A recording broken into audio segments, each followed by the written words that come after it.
man holds in his mortal hand the power to abolish all forms of human poverty and all forms of human life. Begins a very special time of the year for us. It's the time of peace and reflection. One thing we should all be thankful for is that we live in America, where we have the freedom to change things and the opportunity to grow.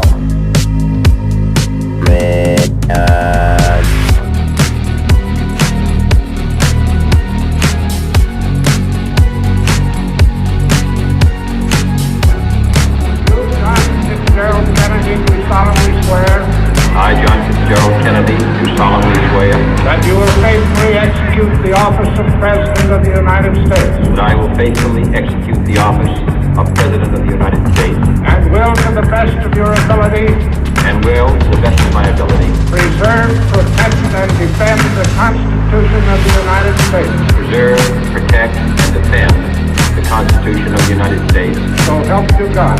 So help me God.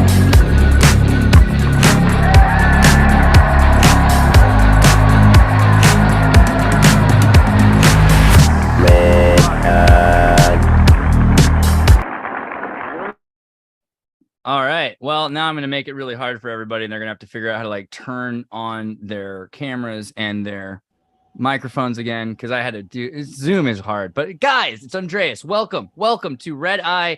Name pending, kind of an idea I'm working on here. I don't know if it's going to be like always called Redeye, because there was that gut felt show. I'll admit that. But I wanted to take it. So I'm just going to call this Redeye for a while. This idea is it's a whole new thing. We're going to talk about things kind of in the evening time. And this one's a little bit weirder than normal. So I felt like as weird as it is, it needs its own thing. So guys, also want to introduce you. You know, Stefan with the beautiful golden locks, the golden boy. Glad to have you back. And then Daniel. Full-time genius. Daniel is here. Yeah, full-time, 100% woman. Exactly. That's who we are together. And then Daniel is inside of the ages, who is a fanatical Adam Krigler follower, a worker of men, and yeah, you've also spent some time at SpaceX. Is that a good way to start that? What do you say? What do you think? Yeah, I would say so. Out of high school, I went into the Air Force. I did F-15 avionics and sort of learned electronics and how to do those kinds of things. From there, I moved into cybersecurity after working at Honeywell for a little while on the Orion space shuttle, which is actually due to launch here for the first time. There you go. Pretty soon. That's pretty amazing. Yeah. Yep. So, but you're also one of us, I would say, right? In the sense that you see the world a little bit broader than some people, kind of on the level of the Schumann resonance aware vibe, I would say. What do you think about the world? Is it just this kind of boring place where nothing happens and we're the only phenomena here, or what? What do you think? Oh my gosh. Well, I used to think a lot differently. I was raised in the church, so I have a Christian background, evangelical, like non-denominational, kind of run-of-the-mill, and was pretty locked into all that until I had a few strange life experiences that sort of changed that perspective. Now I would say it's probably more like, I don't know. There are several different layers of matrix going on, I guess. I don't know whether it's a physical matrix like we live in a simulation, or it just manifests that way. But I would say this, what we can see is a fragment of what there is. Right. I hear that. I was talking to someone about this yesterday, the idea that, you've got this CMOS scanner that's picking up all this data, but you don't have the GPU chip. We don't have the ability to process all the data. So we're just trying to get this low res H.264 video signal out, whatever. That's kind of like, come on, could we call this pixel green, even though it's a lot more than just a green? We don't pixel? have all the, we don't have all the sensors that are needed. Right. Yeah. Biologically, anyway. If we're supposed to have, okay, so that's another thought. Stefan, I'm going to ask you about that. What do you think about empathy and senses? Are we able to sense at all? What are we sensing? Is it real? Can we sense more? To me, it seems like what the labels that were attached to quote unquote Asperger's syndrome, which again is now out of the DSM. So I'm not sure if Elon was making a meta joke when he went on SNL and kind of throwing it. It used to be labeled as, or in our culture, as a disorder, whereas an auteur in a previous culture, the same root was meant a master of all their crafts, essentially. But anyways, so yeah, I think that ties into the way the way words are used. Like you just said, that most of these disabilities they put on us in school are abilities in level 1, so they're feeble. Correct. Yeah, and so the idea of empathy, I feel like a lot of the rest of culture is the norm seems to be lacking the true ability for empathy, even from a strategic or self-beneficial standpoint. They just can't see how someone else would see something different than them. Right. Which is neuroplasticity, from the neuroplasticity standpoint, is perhaps a sign of weakness. But. Yeah, let alone the way the brain works. And you hear about people that have to like actually see the words visually in their head before they can read them on the page, or just different ways brains work. I think the left and right political spectrum sort of culminate around these two different styles of the way thought is approached potentially, and a lot of the divide is really more sort of the way that we process the data, and neither are right on their own. Dude, elaborate on that. That's an interesting concept. So how I mean, regardless of like how are the different processes happening? What is the difference there? What is their sequence of operation? Well, a big part of my professional life has been having to test reality against my own biases, like whether it's testing electronics or testing like you want something to be a way no matter what. Like you are motivated by the people that are paying you to come to the conclusion that they're paying for, but just because they want that doesn't mean that testing shows those. What things. happens when you're self-employed though? Boy. That's the situation I find myself in, is potentially offending future employers with anything I do online, but at the moment. Well, also I wanted to point this out because you brought up the different ways people look at things. I wanted to show this to remind people, when we talk about the ELF band, a lot of time, a lot of scientists and physicists will bring up the ELF band and talking about how there's ELF's interference from the ELF. And that's a normal thing to say because they're talking about extremely low frequency, right? When I was growing up, there was a band called EMF. Was it English, right? Another effort, but it was really electromagnetic. Yeah, and there is an ELF band as well, but there's also like a musical band called ELF. I think where's that at? I've seen that. Yeah, ELF. There's a band. See that exists. That's a thing. But when we talk about this idea of consciousness, and then you think about like Hurricane what's wrong with me? Hurricane Katrina. You got this thing where we're naming these storm patterns like after goddesses and after gods and these different things. What is the deal with consciousness on that level, right? What do you think? Do you think that there's something to the ELF band? Does it? Well, whether or not we're affected by things external to us, this is something that, I was listening to you guys talk the other day about food and how food affects your body. I believe that we probably pre-sanitation, most of our food had a psychoactive function, and we interacted with our food in a completely different way. Not just that, we would spread our feces, if you go back far enough, into the dirt. What impact does that exchange of information potentially have in terms of evolution? It seems like plants sort of sprout up to meet a need, and maybe there's communication there that in the gut exists. fauna. It doesn't. Yeah, right. I mean, if I've seen like goofy things online, like suck on your seeds before you plant them because it will impart some genetic information into maybe what the plant manifests into. I have no idea if that's scientific in any way, but at least that thought is there. Right.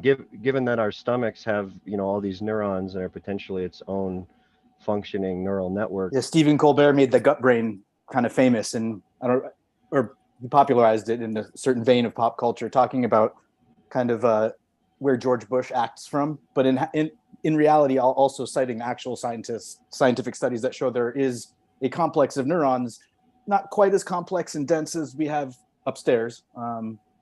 But that the density doesn't mean as much anyway, because it could be very manipulative regardless of it. It doesn't, if the information, it's kind of like if you have a small laptop terminal, but you can hack into a bigger system, that little laptop can control the bigger system in a lot of ways. So.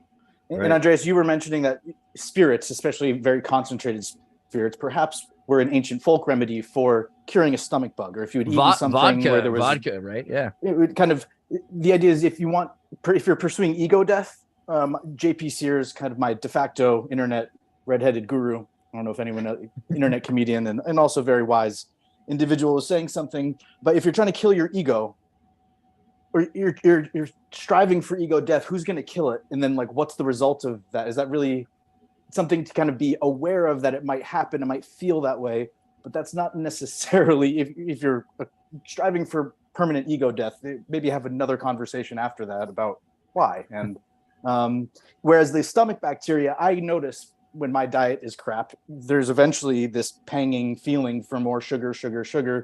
And it's a biohack in the coevolution, or call it symbiosis, or a parasitic relationship. I don't know.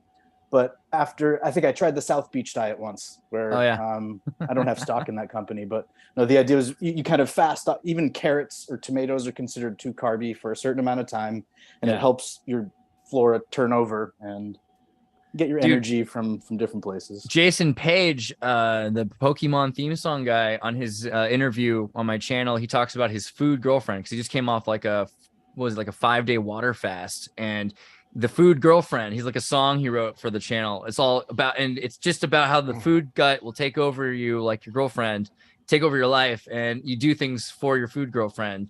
I mean, like it's definitely becomes a part of you. But okay, the other thing I was going to talk about, because you keep bringing up spirit, and I brought up elf, and we're using these words, but when you said spirit, we're talking about, alcohol. I was using elf for some of the extremely low frequency band. There's a lot of like fairy tale mythological metaphor for science, it seems like, to a huge extent. And even religion covers this as well, because we think about, Joe Rogan talks all the time about DMT, and good for him and all, but burning bush and Moses, there's a lot of stories out there about these kind of supernatural phenomena that are mystical, and especially if you're standing near a gas vent, let alone the type of plant that it is. You're going to be going, it's Oracle of Delphi style, where you stand near the plant and you start seeing all types of things, and it might be because of the plant that's burning, or it might not be.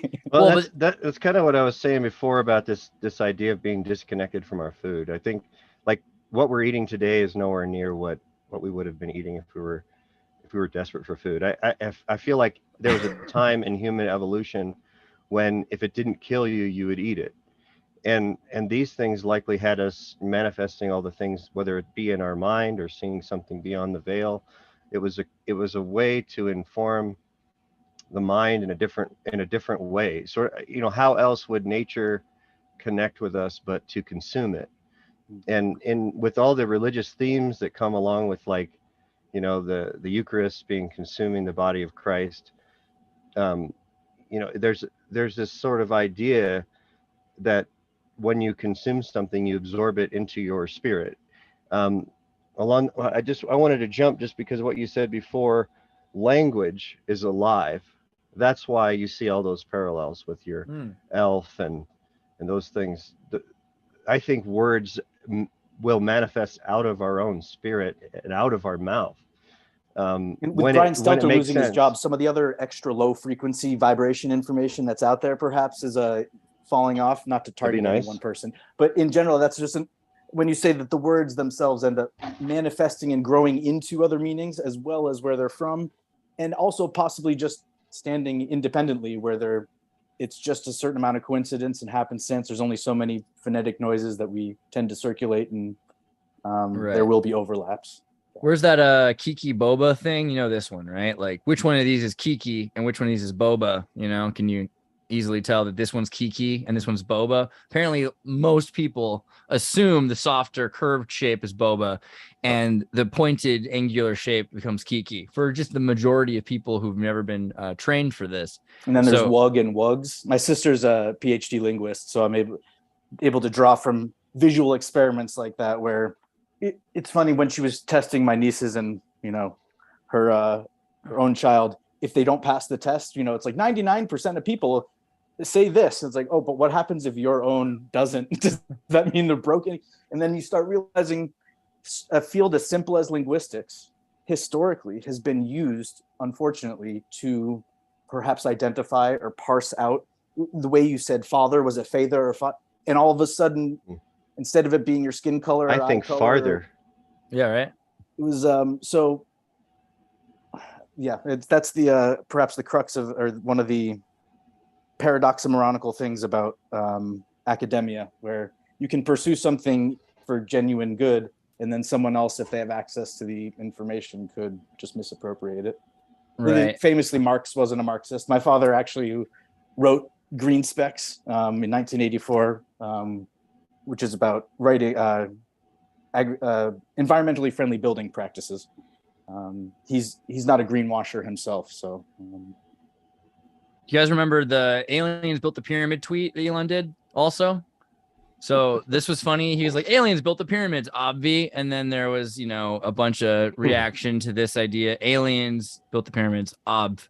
And I think it was even, where was this? I saw the Egyptian government told Elon its pyramids were most certainly not built by aliens. And they invited him to see the pyramids and everything. So, but I wonder, because like there's a lot of stories there about like, the fact that he's connecting power plant, he got more in detail of his thoughts on ancient aliens and everything. Here's a guy who's trying to build a company to go to Mars and go to space, and he believes in aliens building pyramids. First he's going to build Star City, though, right? Will there be pyramids? I mean, I hope. In Star City, that's an idea. If they're functional, the Luxor, yes, some purpose. Right. If they serve a purpose. So as you might imagine, I might have a unique perspective. So I did after I separated from the military. I've got a bad back, so I was medically separated from the Air Force doing cybersecurity. I looked for work for a little while, but I was eventually offered a job at SpaceX and took a kind of an entry-level position doing assembly, production assembly, and went and interviewed, and things went pretty well. Decided to move out there into a one-bedroom, like a room with 5 other guys working at SpaceX. The guy that worked in finance owned the house, so that makes a lot of sense. Monopolizing that. It was a good fun time. But anyways, I think 90% of Fortune 500 companies start with 4 to 5 people just living in the same space. Yeah, which it was an amazing group of people. My brother actually, after failing out of art school, somehow convinced 3 people, 2 coders, and some artists to move in, and they hand wired $40,000 worth of circuit boards to create the server to launch their first. You got to be not to interject too much or to. No, it was very much that spirit, that energy. So I worked there in production. I worked there for about 2 years, and really what I want to talk about is something that kind of happened.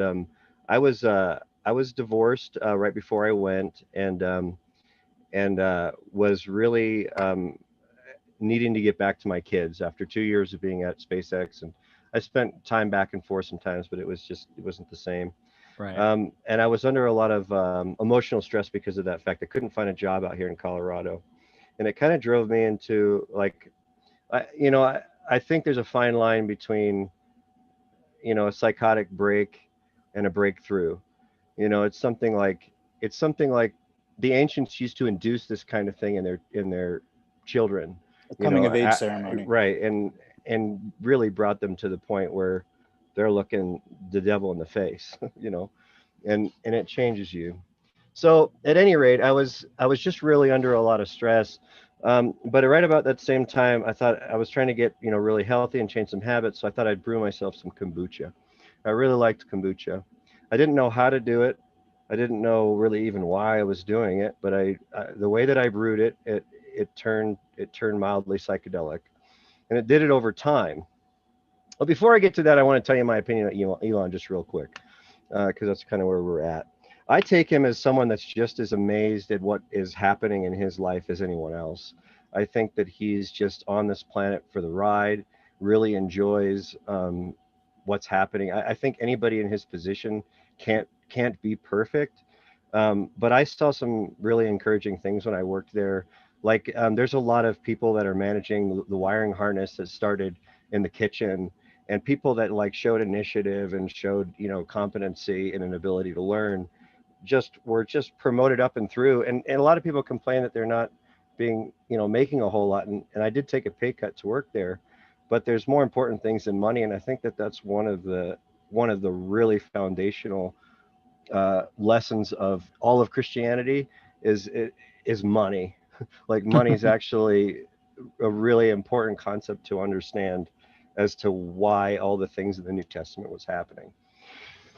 At any rate, hacking the elaborate paywall that. back in the day just meant you made a really good engraving machine, and you could copies. These and are printing these are process good that- points I think people don't think about. For instance, like the if you went to the Jewish temple and you were going to do a forgiving thing, Yeah. you had to pay a certain shekel to the temple. Unfortunately, they hadn't produced any more shekels since they'd left, what was it, in Babylon or something like that in 30 BC, or like so they had it was a racket. You had to buy the shekels in Roman currency for It's a no crazy different exchange. today. Yeah, and then See, now, they would here, take them I had a back. dream once, and this is, again, only a 10-second kind of vision of the past, where there would be a fountain with mercury. And the way that you would tithe is you would exchange some money for a piece of gold leaf. And you could add as much gold leaf to that mercury, and you wouldn't really, and it's on some system where it flushes every 6 weeks. And then that's circulated, and there's some alchemist who purifies out the gold. But that way the tax collector never shows up to get pitchforked, Right. And it actually is kind of a spiritual experience. And you learn something about this precious material. Even you get to contribute a little bit of the most precious thing somehow. But obviously, over time, those types of setups or rituals or exchanges can lead to table flipping. That's what I read. I read it in a book once. That's what happened. So there's two different kinds of things. It's hard for me to figure out how to articulate all this, but there's kind of what happened to me, and then there's kind of the revelations and realizations that came out of it. And one of them is that I don't know if you would, maybe in another age you'd call it a vision, a revelation, maybe a dream. I can't really say, but it was almost like I was there watching Jesus before he flipped over the tables. And it was like what happened there is, first off, he was really popular. He was an influencer. People admired him and thought he was doing amazing things. And whether or not he was literally physically healing people, or maybe giving people advice that was making them feel healed, and 1,000 years later, it looks like I was touched and he healed me, versus he was a guru. I don't know. I don't want to take away from his legacy. I think he's pretty great. But anyway, so the hagiography, which it records only the good parts of someone. Right. Right. Yeah, We got a super chat really quickly. Travis sends 5 for a yeet, and also asks, is this a new Tartaria shirt? To an extent, and you can actually go, I think if you go to the links below that have my things, you can find it there and click on it, and you can buy a Tartaria shirt. And it's pretty sweet actually, right? Because it says, Tartaria, I need you. And it's pretty vaporous. So yeah, definitely get yourself one of those. But yes, Jesus. So basically, and all this probably ties into humility Tartaria in the end, right? So he's standing there and he's seeing what's happening. You mentioned paying your shekels or whatever. They were also priests there being like, okay, we'll bless these doves, and we'll basically upcharge the doves because these are even more sort of blessed and pure. So it was just a racket, and Jesus saw these people like just making money off of people's ignorance. And what threw him over the edge is he's talked about using honest weights and measures, where these guys are basically doing currency exchanges. And it's like I was there. You could see the banker doing sleight of hand with the scales. You'd bring your standard and they'd bring theirs, and you compare them to make sure that you're being honest. But then when he's measuring your money, he's using sleight of hand to switch out to whatever weight benefits his exchange. Right. And he's skimming off the top, and they're doing it, Office Space style, and it's even weirder because then once you give them the coin, you can't, what are they going to do with the coin, right? All they're going to do is sell it again. So it goes back, and it is much like our banking system today. It's for really expedience, rotten. though. If there was truly an emergency and you were at a rest stop and it was cash only, if everyone insisted on getting change down to the last penny, you're only going to be able to process 5,000 people to get water through the facility. Yeah, but Whereas it's a if everyone's religious. just kind of, it's like, look how many people there are. If we hold up the front of the line waiting for change, are you kidding me? There's going to be a stampede. But people were getting rich off of it. And it's a religious con. Who opened the door on January 6th? You said ritual. It was a security officer who made the decision that there was going to be a crush, and they avoided that. I think these are protocols that are kind of obviously in place, but not. But this is worse because you've got a bunch of people like old ladies who love their Lord and trying to do good for them. They're like, I want to pray for my grandson to get this job, and then they go in and they're going to spend this money and they're going to get conned because it's a Shamu splash ride where they put the coin in. It has to be a certain size token to ride the arcade. That's what they've done. That's all it is. And it's not that they're, what is this guy? Is the Pharisee really speaking for God, right? I mean, does anybody believe that? These were earnest people being taken advantage of it. Yeah. Needless to say, Jesus was naive enough to think the world was better than that, and it really pissed him off. And that's the moment that, like, I saw that kind of happening. And it's weird to me that I was raised in the church, and it never dawned on me, or it was never taught, that it was like 2 weeks after he did this in several places when he was up on that cross. Oh yeah, they definitely were upset about the whip. That's true. And he was banned basically because the people believed him. They trusted him, and his message was spreading. And then when you travel from one town to the other, it's not like today. You don't have a picture of someone. The state can smear you easily and turn you into a criminal just by saying that's X label, which is exactly what happens today. So I feel like they didn't have pen telegraphs in 1100 to send someone's photo or likeness. See, it's not going to be exact, but if you get the right beard and hat, it's yeah, which is probably everybody. I think it was Alexander, a Russian Tsar, was famous for going amongst the people, and he had a whole bunch of wardrobes, and it was in order to blend in. I think in revolutionary times, Benedict Arnold or one of his compatriots why don't they have more was like basically convicted based on the fact that he had a second outfit that was like just wasn't the style. I want a Netflix show about this. I think it'd be kind of like, what's that show where the boss pretends to be an employee? You know what I mean? It'd be that, but with Benedict Arnold or something. Undercover Arnold. That's what we need. But were you Catholic or what were you growing up in? Protestant. Protestant. Okay, so here's what you missed out on. To put it that way, is the spiritual exercises. Well, I've studied it some, but go ahead. There you go. Okay, good. I feel like this is the thing the Protestants miss out on the most, really, is Ignatius Loyola's spiritual exercises. So I'll let you comment then because you're familiar with it. But I was going to say, this is the thing where you use, it's basically guided meditation, astral projection, using your senses and your mind and imagination to put yourself into Christ's shoes or his apartment or the street nearby, the old lady who's watching out the window, just to get a full remote view of the biblical narrative, right? So... But you go ahead. Yeah, I mean, maybe that's what happened. Well, right? I mean, if I can speak to just another biblical metaphor, the idea of Moses letting off a dove from his ship. Yeah. Granted, in the context of bringing back a branch is one thing, but again, take it kind of holographically and think about if one of these blimps or airships was going to land and dock with a church steeple, even with the 4 electromagnetic corners and place, or helping to avoid the degaussing effect. One way is like literally, if you didn't have an automata bird or a little drone, you could tie a wire to a bird and let it off, and that's where the lightning's going to zap to. And on one hand, that's dinner. If that poor dove, that's horrible. There are stories though of automata birds that were recovered by kind of people that were visited, and this was back in the year 1100 and stuff, and so. Yeah, the people were humane back then too. Even then. But okay, so here's the deal with the Ignatian prayer, right? So you've got to do this. What do I see in here? What do I smell, taste, and touch? Who are the characters in the story? What's going on with them? If I were in this movie, what role would I play, right? Would I be my mother? Speaking of the movie, just with the dove, Mars Attacks. That's also a scene where they send out a dove and it gets zapped with some strange electricity, and that's what causes everything to go to shit.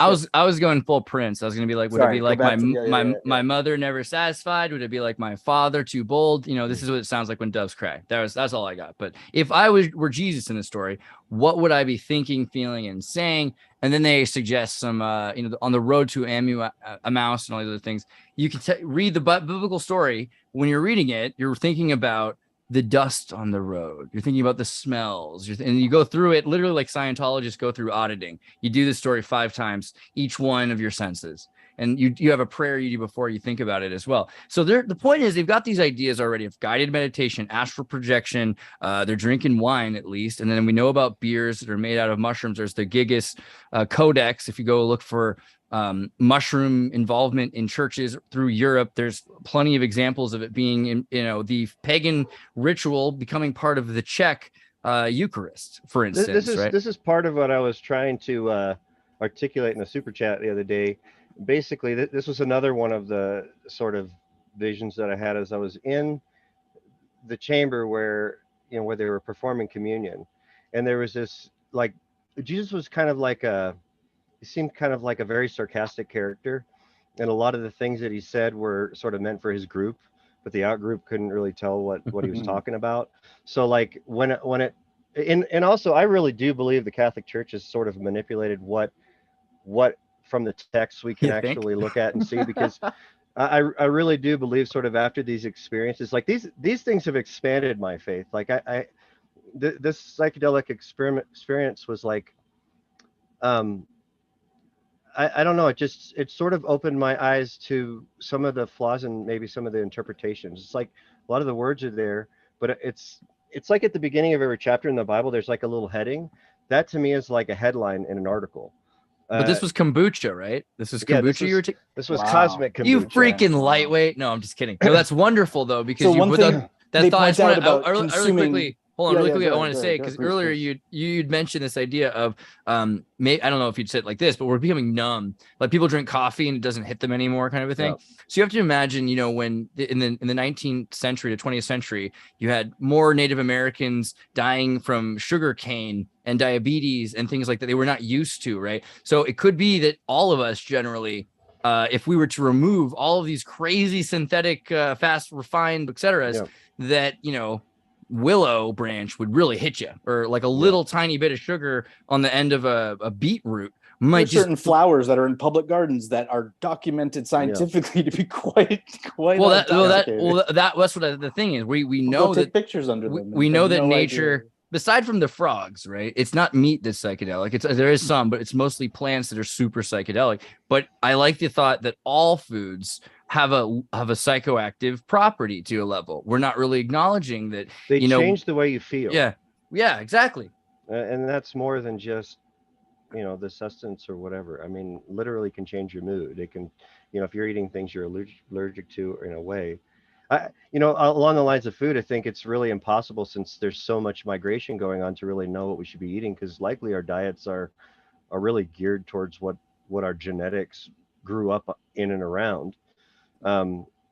We kind of, it's just so wild to me that there are parts in the body that are specifically developed to interact with parts of nature, and we act like it's just eating. It's way more than that.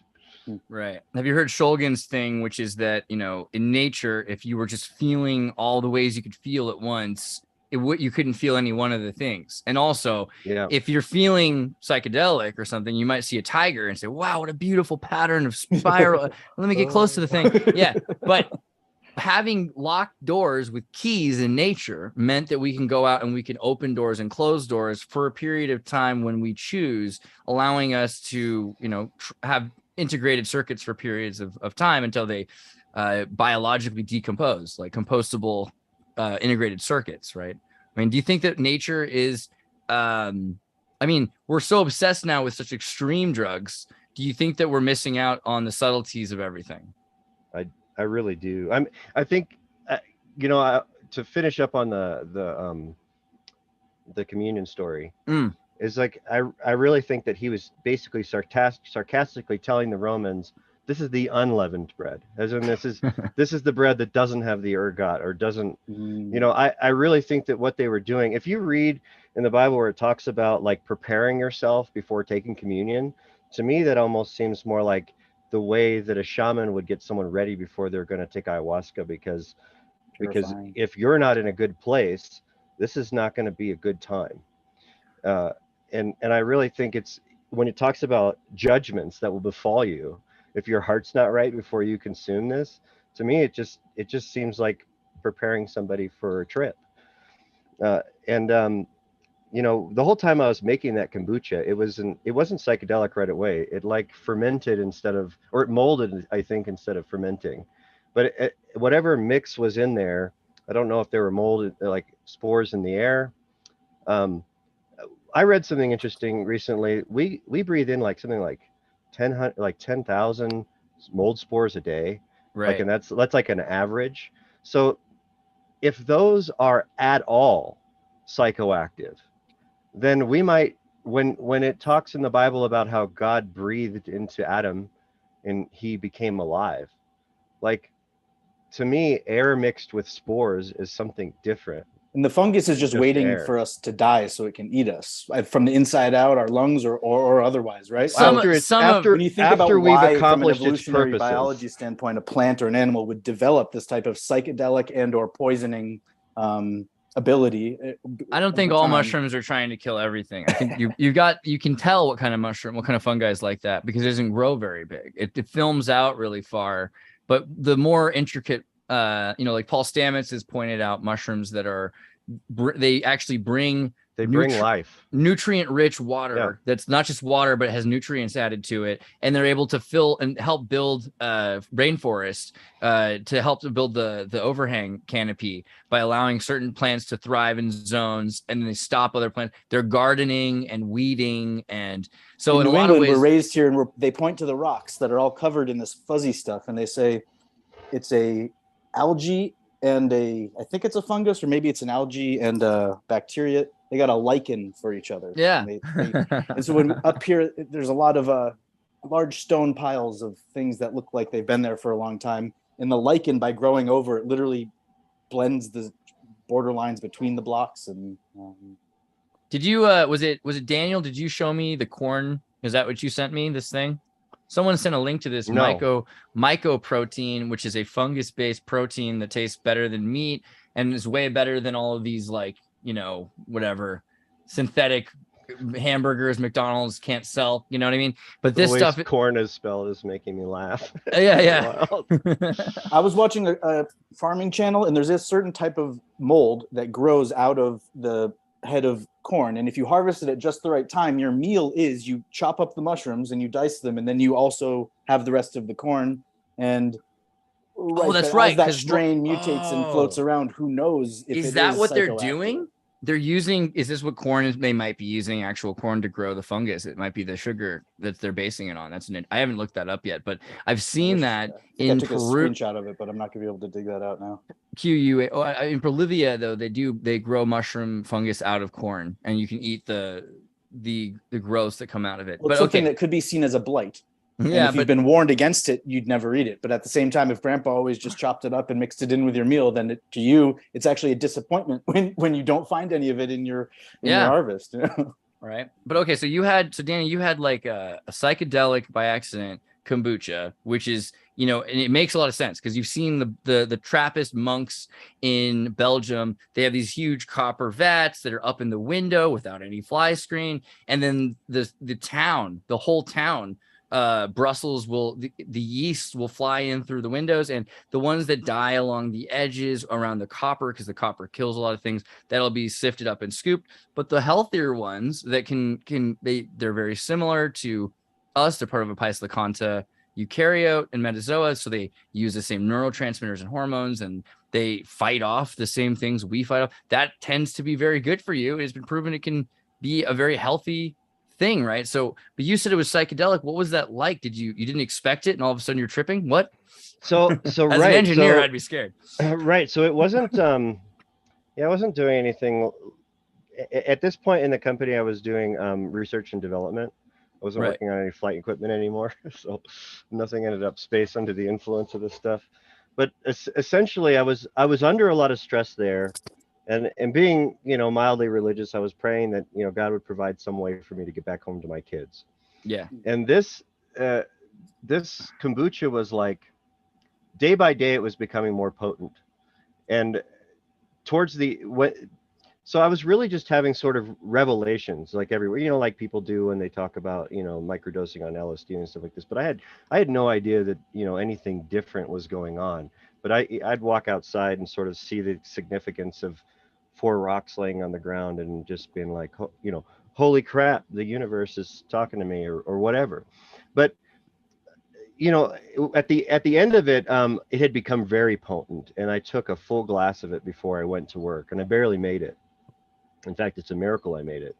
I didn't, again, this wasn't something that I intended to have happen to me, but, I started on my way to work, and I felt like the artificial intelligence in my cell phone was trying to prevent me from getting to work, so I couldn't follow the GPS to work. like I always normally did.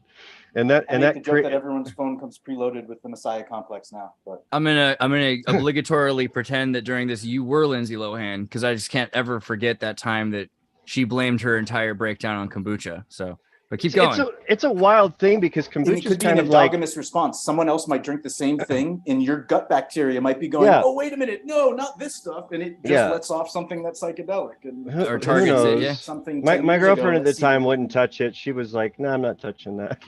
So and maybe something about it was encouraging me to drink it. I don't know. But at any rate, I did make it to work, and I had a really wild day, and security knew that something was wrong with me and talked to me, and I ended up going to the mental hospital for three nights, and Whoa. and what Worst I mean, kombucha and- ever. Dang. and they ran all kinds of tests on me, and then they basically just said that I had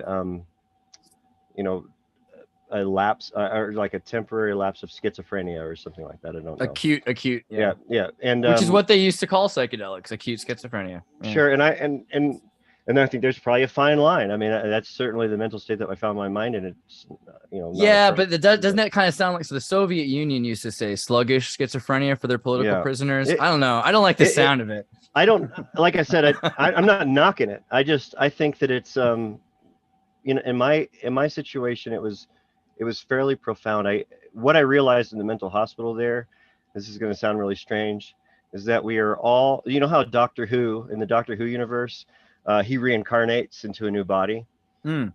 And this was the idea that I had, is we're all Doctor Who at the same time at a different time. Mm. Yeah, It's I feel like that quantum leap. It's like when the 10 doctors meet, they're all the same person in a different timeline, but that's all of us. That's all of humanity, or all of conscious humanity, maybe. I don't know.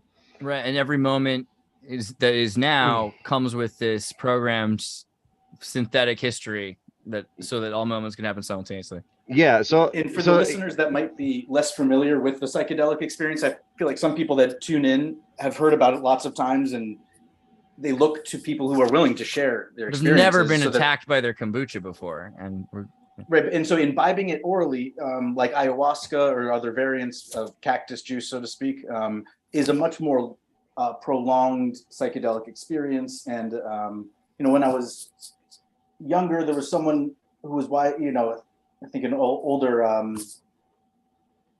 peer in school was just saying, when you're on a certain drug and you're having weird thoughts, don't think that those are your thoughts, because that's when things get scary. And you can have fun being like, oh, wow, I'm so lazy because I've been smoking so much, or I'm so jittery because I've been drinking too much coffee.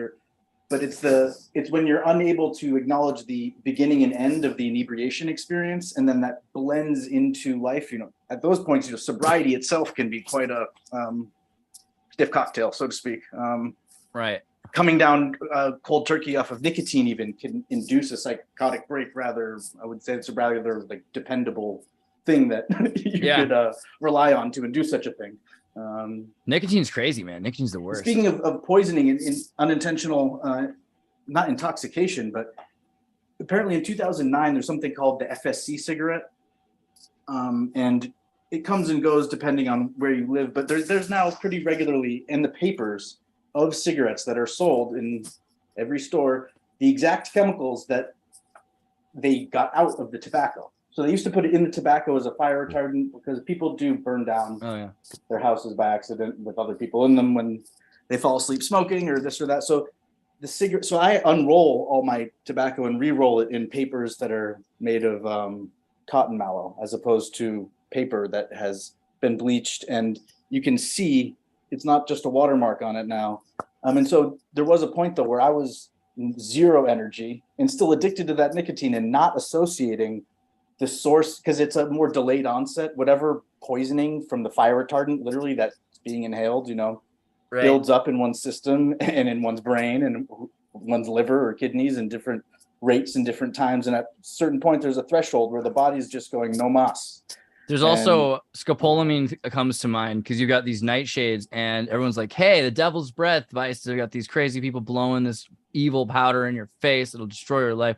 Well, okay, that sounds terrible. I It's don't in want to. tomatoes, right? So- Yeah, it's in like, where's it in? It's in all the nightshades. What are the nightshades? Yep. Potatoes. Okay, public tomatoes, service tobacco, warning. everything. Yeah, Tom Brady was saying don't eat the nightshades, and everyone's saying that's ridiculous. It's one thing to have dietary restrictions and Never say but ridiculous no to tomatoes. Tom And it's like, Brady. no, look into it, guys. Never, If you don't never, know where that tomato's from, you don't know what's in that tomato. never question Tom Brady. That's what I've learned. Isn't in this. there Yeah, like there you go. ricin or I something? mean, how and could you? cherry pits? Isn't there? There's like, I don't know if it's Niacin and atropine alkaloids. There's a crazy atropine alkaloids can cause all kinds of things. So these are totally pushed on people. They want you to smoke cigarettes. Well, I don't know about that, but they have the vapes now. They want you to have ketchup on French fries. You know, they want you to have nightshades upon nightshades upon nightshades and have your system filled with scopolamine. It seems like to the They most used to blame it on the cheese and say that it was the cheese on the pizza that made everyone feel kind of because they're drugging the cows, or the cows themselves naturally produce certain kind of happy opioid. There is a thing there that calves have. The milk's supposed to be addictive, has a similar analog to the opioid addictive,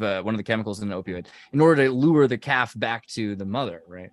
That could be so okay. On this idea of sampling the psychedelic experience, I think, not to reference the almighty JRE show or whatever, and I did bring up JREG, which is another YouTuber, JREG, and I don't know if he was trying to steal the slippery internet slope traffic, but exactly. anyway, so he would talk about the 15-minute or even 15-second experience of smoking DMT, and there are YouTube videos of people doing this stuff. I don't know if it's left up there as an educational hazard type thing, but the one or two times that I've had the opportunity to be presented with something that I believed would, I could put it in my vaporizer and, consume it. So you put down pillows. I hear that people fall that fuck out, so to speak, F out. And that's not a great way to experience something like that, is to be standing and take a hit of it. And then, whoa. Right. It's like, so you it's set funny up the though, cushions. for everybody else to watch. Yeah. All right. Well, and especially if you're trying to supervise it, you're maybe not even doing it yourself. You're kind of, the shaman is there making sure that no one disrespects the medicine or something. But I remember kind of going in and coming out of a very crystallographic and visual experience with very tangible things I could tie to specific artwork, and might have been just what I was looking at that week. But then immediately coming out of it and kind of giggling to myself, saying, I could see how someone would say that they met the spirit elves. And it's because I had heard that as a construct before and had dabbled with other psychedelics. Nothing, I always treated it very seriously. It was nothing I did for a week at a time, certainly, or I have plenty of friends. You went like to that, college. I get it. It's all right. Yeah. I don't know.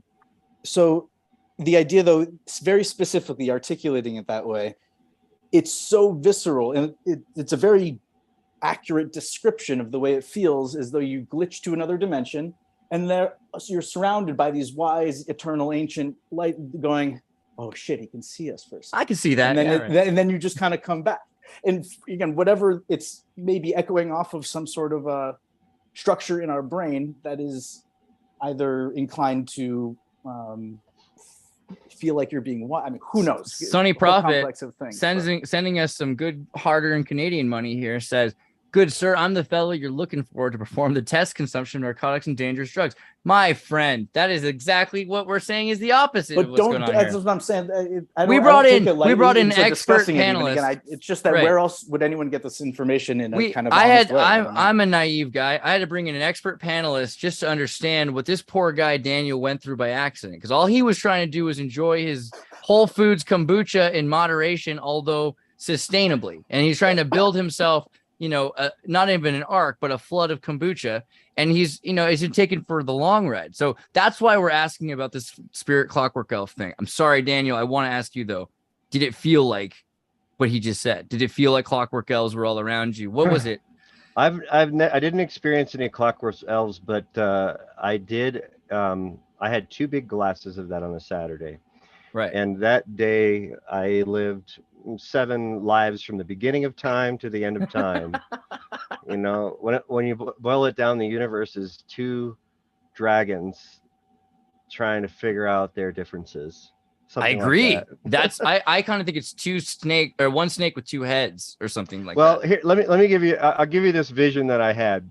Imagine there was only one conscious being in all the universe, and it was desperate for an equal, and it created one, but there's no mirrors and there's no perspective, and it didn't know that the other one was the same. neither of them knew that they were both the same. And they grew to hate things about the other that were they themselves. And you just get trapped in this, like, sounds like the story of the proton and the electron. Was it Nassim Harriman who said that it could be one electron that's everywhere all at once? Yes, right. It really is something like that. So I want to share some, because my story is pretty wild, but I want to share some of the things that kind of came to me out of this, the practical stuff. One is there's a verse in the Bible that just blows my mind. In the beginning was the Word was with God, and the Word was God. What the heck does that mean? I thought about it a lot. I'll change one word, and this will help it make sense. It did to me. In the beginning was the code, and the code was with God, and the code was God. And what is the difference between the word word and the word code? It's not like a major difference. And in terms of function, code just makes more sense. And I just kind of feel like if you're going to create a word using, or create a world using code, then that would just be, software. And we're kind of like you talked about before, about how time is sort of manifesting. I sort of stood back and looked at everything, and what it looked like to me was like a solid state multiverse simulation.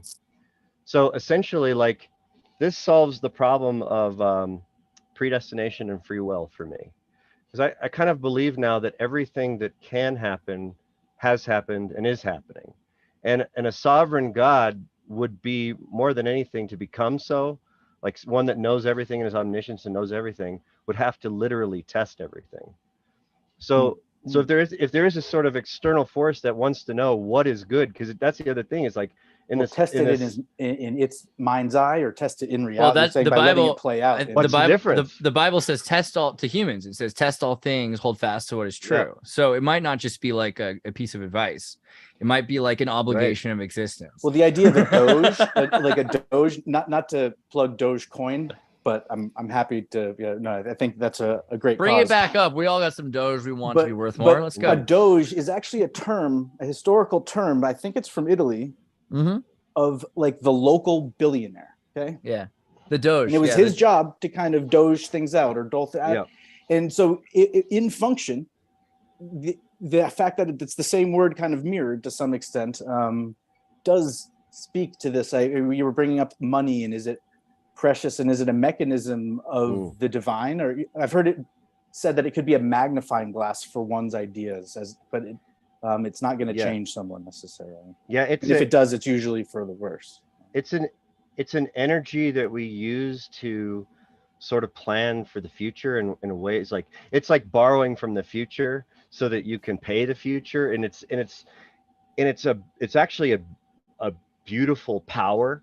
But the way that it's hoarded and manipulated, like the people at the top haven't discovered that the more of it that they put out there, that, like, let me put it this way. We look at the universe, and the universe is expanding according to all of our scientists. I think it's expanding at the rate at which we can observe it.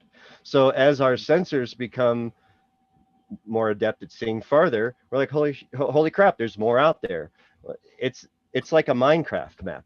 Yeah, I like that. And I feel like that's true about people too. Like, you'll go somewhere, and then there's just a bunch of people at the beach, but then you're like, you know what? Screw this. I'm going to talk to one of them. Well, and doesn't then they have to profit off this? They have to create whole construct is you want us to look where and show you a picture of what? Yeah, just give us this amount. Yeah, sure. And we'll come up with the CGI whatsoever. And have you ever zoomed in that deep on a turtle that you can see stars? I have. No, I'm sorry. Right. But I was going to say is also because in terms of my meta on in the beginning, there was the Word, and the Word was God, and the Word was with God. The Word was God is communication. And I like it. It's different because for me, it was communication, which is the idea of being understood, being able to be telepathic in a sense, send a thought to another to an extent.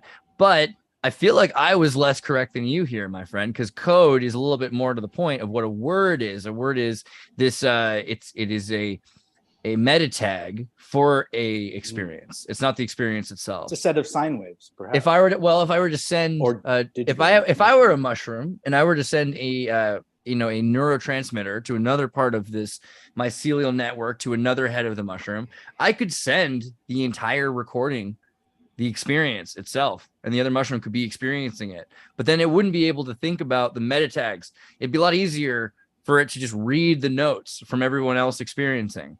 And so code is better because it's not the thing itself. It's not the full data that you have to process. It's just what are the most important pieces Speaking gleaned. really directly to this, unless I'm hopping in, I think when Alexander Graham Bell was working with Helen Keller, someone who was locked in the sense that she could not hear and could not speak, again, whether this is a myth or not, I believe there's a photo, and there's this spirally copper thing that in Martin Liedtke, who's a very famous YouTuber, and Flat Earth British. All hail to the flat thumbs. And right, yeah.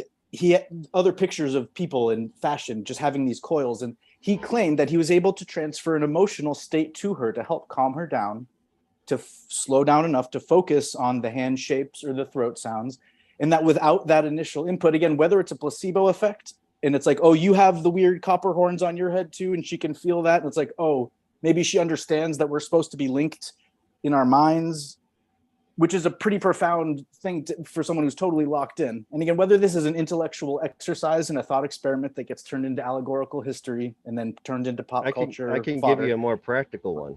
Yes. So I'm also a dancer. I really enjoy partner dancing. I did swing dancing when I was out of high school. Nice. Been dancing for like 20 years, 25 now, getting older. But I'm also do partner dancing to more modern music these days. And along the lines of telepathy, this is something that I've thought about a lot. And some of my more profound thoughts have come from when I was dancing. And it's just because of this idea, as I sort of stand there before I go in, I know how to do this. I've been doing it for years, but what is this and why are we doing it and why is it so fun?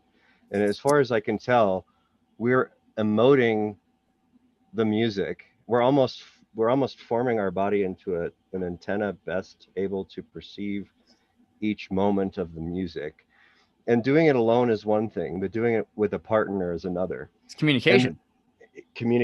And that's what I was getting at, is communion. So this is one of the biggest sort of like the magnum opus of all this thought for me is simplified, is because I wanted to define in my head, what is dance? And I boiled it down to a mathematical equation, I guess, is compression over expansion equals expression. And that is communion. And there's a definition for expression that I really like that I think ties into communion. And that is what was expressed is what was received. So like, it's not so much that you can like express yourself, as that the person really gets your intention. And for me, that happens in dance more than anywhere else, because it amazes me that I can use so little of my body to direct a follow in the way that I want her to go, or the way that she wants to go if I'm listening. It's really an amazing experience to be able to, if you balance compression and expansion, it leads to the perfect rocket, is what I came down to. I got this thought about dancing as well. So thinking about the hieroglyphs and the code idea, and then Michael Jackson, right? I'm pretty sure if you look at the dance moves of Michael Jackson, you can figure out exactly where and who touched him. You know what I mean? But if you look at the idea of communication, language is designed specifically to both communicate, but also to hide. It also to be discreet. It's not for everyone to understand all things. I mean, for instance, you think about these family movies where the parents are laughing because they get a joke made for them the kids don't get, right? Designed to go over the kid's head right in front of them in the Disney movie.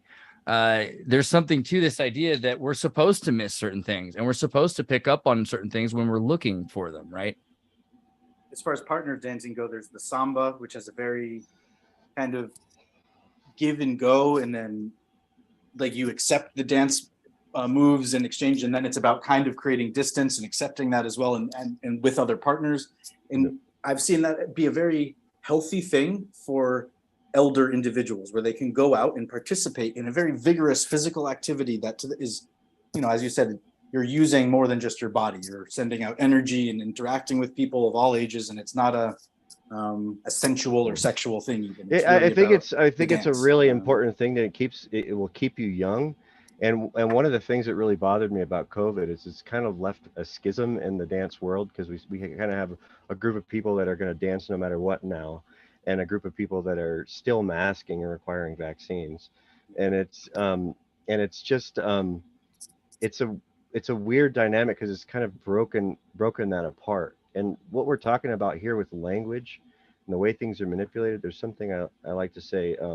What's the difference between spelling a word and casting a spell? You know, and tying in all those words together, like I guess when you cast a spell, sometimes you dance around a bit, I would say. Yeah, but exactly. But you're basically imbuing a word with a meaning, right? You're kind of and what's so wild about the written language is we don't even know, like there had to be a time. We call letters characters, right? To me, if they're a character, then they have origin stories. And I was working with a bunch of Chinese people once, and I wanted to know what their names meant. And they told me the Chinese, the English sounding version of their name. And I was like, no, like look at the character and tell me what it means, because I know all the characters break down into, you know, this is a tree and this is a mountain. My name means dragon testicles. It's embarrassing. I'm right, not allowed to tell people. But what's so wild is they don't use the word. Even in their daily life, they don't call each other dragon testicles. They call each other whatever common name is now. So I actually pushed them to look at the character and see what it actually meant. And one guy, his name was a 5 with a circle around it. Now that's not what it looked like, but that's what his name was. And he kind of told me what that meant, and it's just wild. Another one was a lotus on top of a mountain, and she hadn't even looked at her name enough. Like it was like she was discovering that when she looked at it herself. So we've sort of lost the building blocks of what makes up our languages. And I think there are words that are true and words that are false, and true words will be the character's meaning in the right organization is like a meme or a pictograph. And you can kind of see that in the words if you study it a little bit. And I started to do that, and I started to see that, holy crap, like words have a meaning that is true and a meaning that is false. And that was sort of meant to be some kind of like parody to keep us in check over time. But we've been willing to sort of like bend the words and the rules to the point where now, like if you look at the word fast, I wanted to know what, like, because I know you can have like a psychedelic experience in fasting. I didn't eat for 7 days, and this happened to me, and it wasn't really something that I chose to do. It just sort of happened again. And the word fast means anything from fast or slow, like stand fast. So, and it's like, so if you look back through time at the meaning of words, the words are changing meaning. It's almost like looking at through a fractal. They're changing meaning like as you go through time. We have no idea. The best examples of that, and this is my Monty Python British sense of humor, but the fact that we teach children about parking lots and zippers. And if you ask your grandmother, or again, depending, actually, I guess some generations are separated by much shorter or long. If you ask someone from the 1920s about what parking meant, it meant using your car to go get away from home to go boink. Yeah. And so now there's and a zipper was a technique where you would interlace your fingers, and so it was kind of the common lingo gets not only so far, the meaning gets so far lost, it then gets appropriated back either as a practical joke into regular usage. When you show a kid a 1.5 or a 1 1/4 inch floppy, and they say that's a save icon, right? Yeah. There was a store in Boston called Frugal Fanny's, and it was just about an alliteration and someone named Fanny, and it was like a secondhand clothing place. But in Britain, a fanny, I think, means your rear end. It's like a cheap ass. It's like that. Or so. And they call the dollar store Pound Town over there. There's a lot of problems with England. But, so we're really at a disadvantage, is my point. And Andreas, I'm not sure if you've seen it in the World's Fairs, some of the first vocal transmission over electronic means, actually, and this is a shorter story than it sounds like it's going to be, is actually the type of sounds that would be made in a Chinese language or Japanese, where it's more of these huang ting to, and they could play these sounds with a series of dials and knobs and actually speak it out loud and be so competent and fluent and dexterous with it that they could send those same without having a keyboard per se. And that the consonants that we use in this language aren't able to be generated the same way. But it took a lot if we're more looking effort. for electronic signals that are embedded in ancient discs, maybe thinking about it that way instead of looking for individual phonetic units. You're looking Yeah, for when strings people of listen to sounds and- Disney music backwards and they're listening for English instead of for like Babylonian rituals. I'm just letting you know you're doing it wrong, right? But okay, but Daniel, you're saying we're at a disadvantage because we are already using a language past the point of knowing what the words mean. So we're just using it wrong. I mean, what do you think? Is that right or what? Yeah, I mean, using it wrong, I think like what you talked about at communion, I see as sort of like having an exchange of thought that is as it's intended. You know, growing up and having conversations with people, there's conversations that I have that I remember very different than the other person remembered. I think a lot of people will have that experience, you know, and it's all just based on where each of your perspective is. When I was in the Air Force, I had one of my COs tell me, perception is reality. And I thought he meant like sort of like in a practical way, like if people think you're a dirtbag, then to you're a dirtbag. But I didn't take it to the first, like literally perception is reality. So like that is even more important. Well, with Jesus, be careful the company you keep. In theory, if Mary was an undesirable woman and he was willing to associate with her socially, that was the first stance that, oh, this isn't an area where man persecutes the quote unquote undesirable or someone who's not in the upper castes, or, you know. Someone in the audience was saying, Emily was like, do they really watch Disney movies backwards or Disney songs backwards? And I would just say, if you're going to do one, do High School Musical backwards, because it's just like crazy. And they're just like, hey, it's like definitely the gnarliest one that I've seen so far. And I've seen a lot. But yeah, there is some weird backward stuff out there. And, you know, they've always had records, they say, to play backwards with messages. You were saying earlier this idea about time, like we're all Doctor Who at different moments coming together. How broad is that? Like, do you think that we're all how many souls are there going through all the different characters and moments? I don't know. You know, Jesus, this is another verse that, you know, he said, I am that I am. That was an interesting one. This one was, I am in you and you are in me and I and the Father are one. So it's sort of like, that kind of makes me feel like everything is contained within this person. So I was kind of given this weird perspective about the Trinity. I kind of see it now as more of like Father in heaven is sort of like, you know, this abstract, there's this thought that came to me that was, we are building that which already exists. So there's a time outside of time where everything's been established and everything's ordered, and you can sort of see. It's like Star City in the future. This already exists as a construct that's fully developed and works exactly how it's supposed to. We just haven't connected the dots to get there yet. And if it exists outside of time, then it exists now. And you know, I kind of believe that. So I sort of think, you know, the Father's kind of like maybe the sum total of all consciousness in that space. And then the Son would be mankind on earth in the physical world.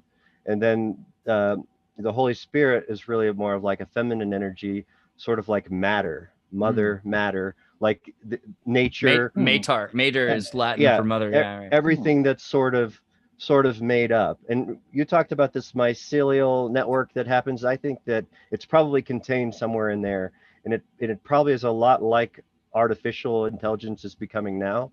In fact, one of the weird thoughts I had is that they're learning to talk.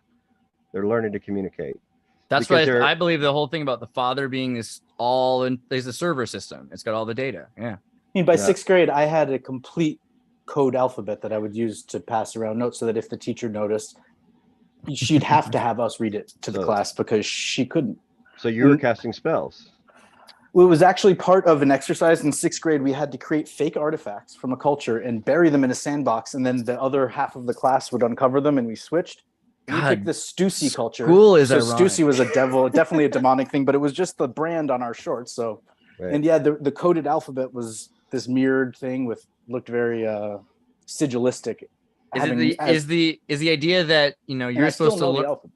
I'm sorry, I'm wrapping my head around this. Is the idea that you're supposed to learn that other cultures, things that they lost behind them, were not their religious icons, but just denim jeans? Was that kind of the idea? Well, looking back on it, it's from whoever designed the lesson plan and whoever implemented it, versus how we experienced it grow. It was just an exercise in, it was exciting to dig things up and try to figure out what story those items told.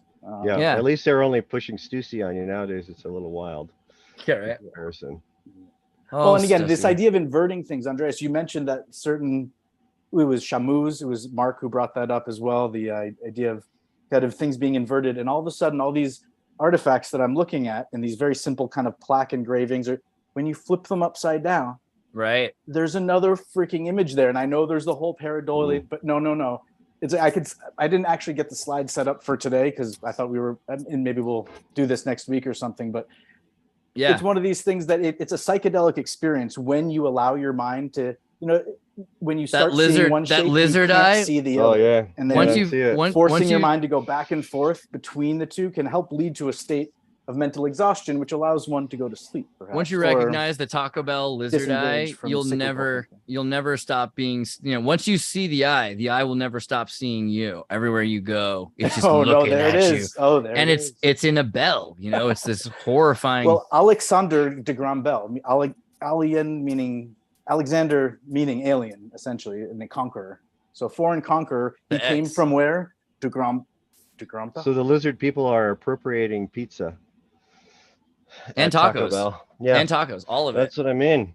You can't have pizza at a taco place. Isn't that like a contradiction of? Pizza comes from everywhere. Today? Pizza comes from New York, right? Like supposedly, because they had to have New York cheese on the flatbread to do the pizza right.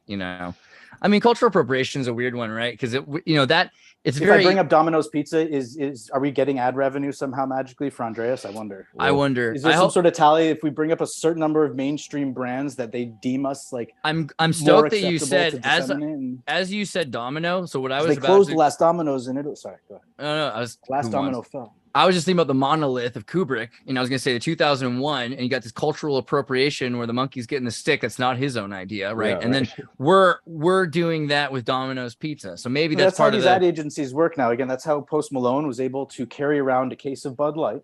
And he was under age 24, which meant that he couldn't directly be a sponsor. But once you're part of these conglomerates, you get something that. But this isn't the pizza. Lawyer figured it out. Domino's isn't selling pizza. We know this. See, like if you go to any third or fourth world country, they're selling America. They're selling this ideology. They're selling the ideology. I thought you were going to say it's not even pizza, but no. Okay. No, I mean this guy here trying to, guys. You didn't hear that anyway. But the idea being anti-appropriation is we're being supposed to. anti-human. It's Papa John because he's the one who's in H3 podcast. I love Papa John. Put up by the Obamas. I've met Papa John actually. I think he's a pretty decent guy. He was put up and taken down by the Obamas. Yeah. But he did recently come out. He played well into it. The Papa Bowl. There's the new Papa Bowl, which has got I don't know why I'm doing a sponsored piece right here for Papa Bowl. But speaking of that idea of a certain individual who's had his success and hard work behind him, and maybe still is. He's a cool guy. I really liked him. What does it mean that you wake up and you could spend $1 million today or not? And it's like the idea of. Yeah. No, he invited us on his jet. I mean, Papa John, dude, cool. Sweet. But okay, I want to get to this. Cool guy. I want to get to this idea of symbology, though, because, if American ideology is imprinting itself on everybody in order to stop them from having bigger dreams, right? And you kind of said it like Manly P. Hall said it, Daniel, like the symbol is meant to be understood only by the initiative, and the ignorant, the naive are supposed to have a whole other, there's two meanings. There's the false meaning, and then there's the true meaning, which is underneath, but so many people have the false. So are we being locked out from being able to talk to the spirit realm or to be able to understand because we're being locked into this limited reality? So I was watching I saw Yao Ming Park. She was on Jordan Peterson and Joe Rogan, and her story blew me away when she said that she didn't even know what love was because they didn't have the word. They only had words to express love for their dear leader, but she couldn't even have the feeling for her mom without the word. And I feel like that's what we're stuck with is a world of words that exist that we forgot or don't know. Like it blows my mind. Like I didn't know anything about Tataria before I started watching your channel just a couple of weeks ago. And it's like, wow, you start lking, like I go to estate sales. I like to do that. It kind of gives you a perspective to not not hoard so much. But and it's kind of a weird thing because it's like being close to death a little bit and dealing with some of that. But you see the things people collect, and there's a lot of atlases and things like that. So I'm going to start looking to see, and it just blows my Dude, mind. the globe, the globe bar. Quick. If you find the globe bar, there's Tartaria is on almost all the globe bars. If the one that, So but that's we don't know why it was. When you look at like other civilizations that existed, I mean, how far have we come in the last 500 years, and how many times have humans experienced 500 years? And I wouldn't be surprised if people are wiping themselves out once they reach a certain level. And there's the artists knowledge. the masons that build the temples. Sometimes as soon as they're done, they plant a chestnut tree, just a little seedling on top, and it's known as the great spreading chestnut tree. Not only with its canopy, but its roots will split rocks and just rip apart whatever's down there. So whether you're trying to penetrate a layer one way or the other, but it's like all the people that have just created the society and they built the temple. But why are you planting the chestnut tree on top? It's to teach you that nothing is meant to be preserved forever, and that it's part of the process. A lot of the temples, you see these huge trees growing in and through them, and that's how we experience them today. And maybe they're more complete than when they were intact. I think this is how you can test everything that can happen. Is you have to start with new seeds and just sort of see how technology is going to manifest, and how ideas are going to. I think it's really a search for what is good. Imagine not knowing what is good, and the only way to know is to test every possible interaction within reason. And so we kind of lose the chemists. They used to taste all the chemicals to figure out what they were. My goodness, and some of them found out. How are you gonna know if you don't taste it? Yeah. So don't try this at home, chemists or kids, right? No, they were poisoned. They had very short lives, but they were accurate. They could tell you which one was potassium and which one was sodium without fail. We have dogs for that now. Yeah, we don't. People were a lot hardier than they are now.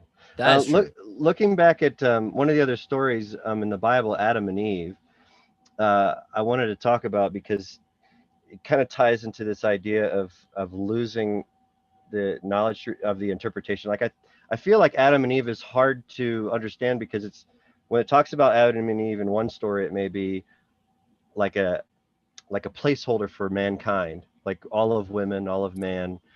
Whereas another story, it's specific people that take on those names.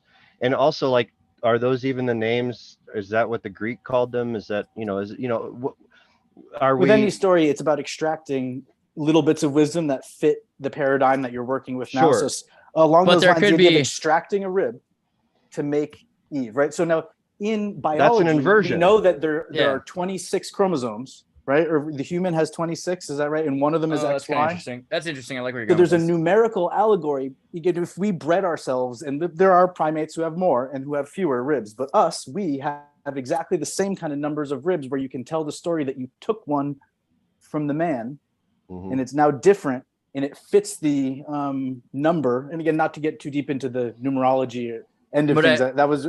But I like that also remarkable podcast you had the other day, Andreas. By the way, they went deep with the numerology. Oh God, yeah, think tank people. God, Whoa. Yeah, it was amazing. We do it again. But Daniel, your point is also well heard that it's inversion, right? Because the idea, which came first, the chicken or the egg? By the way, it's the egg, guys. Yeah. So this idea that the feminine is the origin, and that we've flipped it is kind of an interesting point too. No, I mean.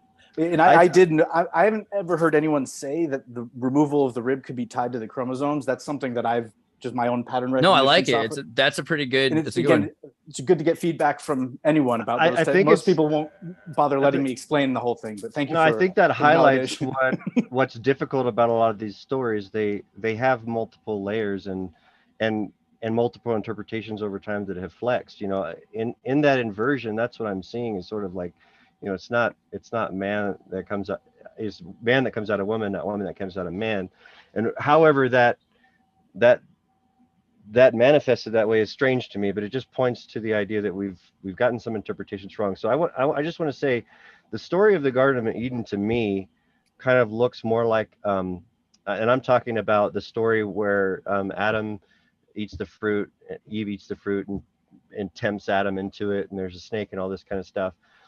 I think that separating it from the other Adam and Eve stories, it seems a lot more like Plato's cave, like that kind of an allegory. I'm imagining a pre-human race that basically subjugated humans, and essentially they believed through their stories and memory that these people were God or gods. You know, I think that's very Sumerian, right? The Sumerian myth is Adamu. Adamu is the whole human race instead of just Adam. Right. So I'm trying to develop my own hermeneutic that's been informed by this metaphysical experience, and that just means the way that the frame that I use to see these words through. And I try to assume that's what you mean. Yeah. Framework. Yeah. So I try to look at it as, well, first there's a couple things going on in this story. Adam is like walking in the garden with God. This isn't the same kind of God that we experience today. And people will say, well, maybe God just appeared to him out of his benevolence or grace or whatever. And I think it was more like, this is somebody he talked to. This is somebody who had him convinced that he was in a garden. And it's much like how the world is today. We're convinced that everything is right and that everything. So you're saying Eden was just geofencing? Yeah, well, that's the garden. It means walled garden. Right. It all, that is the, because it's the thing. Like, our biblical stories have been watered down a little bit. Like, the older Sumerian myths are even broader and have this Edinburgh has just ancient stonework that's even attributable 1,000 years back. It makes America just seem like such a baby. I used to date a Scottish girl that will yell at us if I don't say Edinburgh right now. Sorry, but we're okay. I'll take care of that. And Martin Leakey would have something to say about it too. And by the way, just a 15-second homage to the great Martin. But he's on this channel. Name, if you guys watch, look him up. He's on this. We have 2 hours with him. Oh wow. Okay. Yeah. Maybe that connection will happen sometime. But the idea of a free marten is, if you're a goat herder, it's when you have a goat that's androgynous, that has a genetic variation. I won't call it a condition or defect, it's just a variation. That's interesting.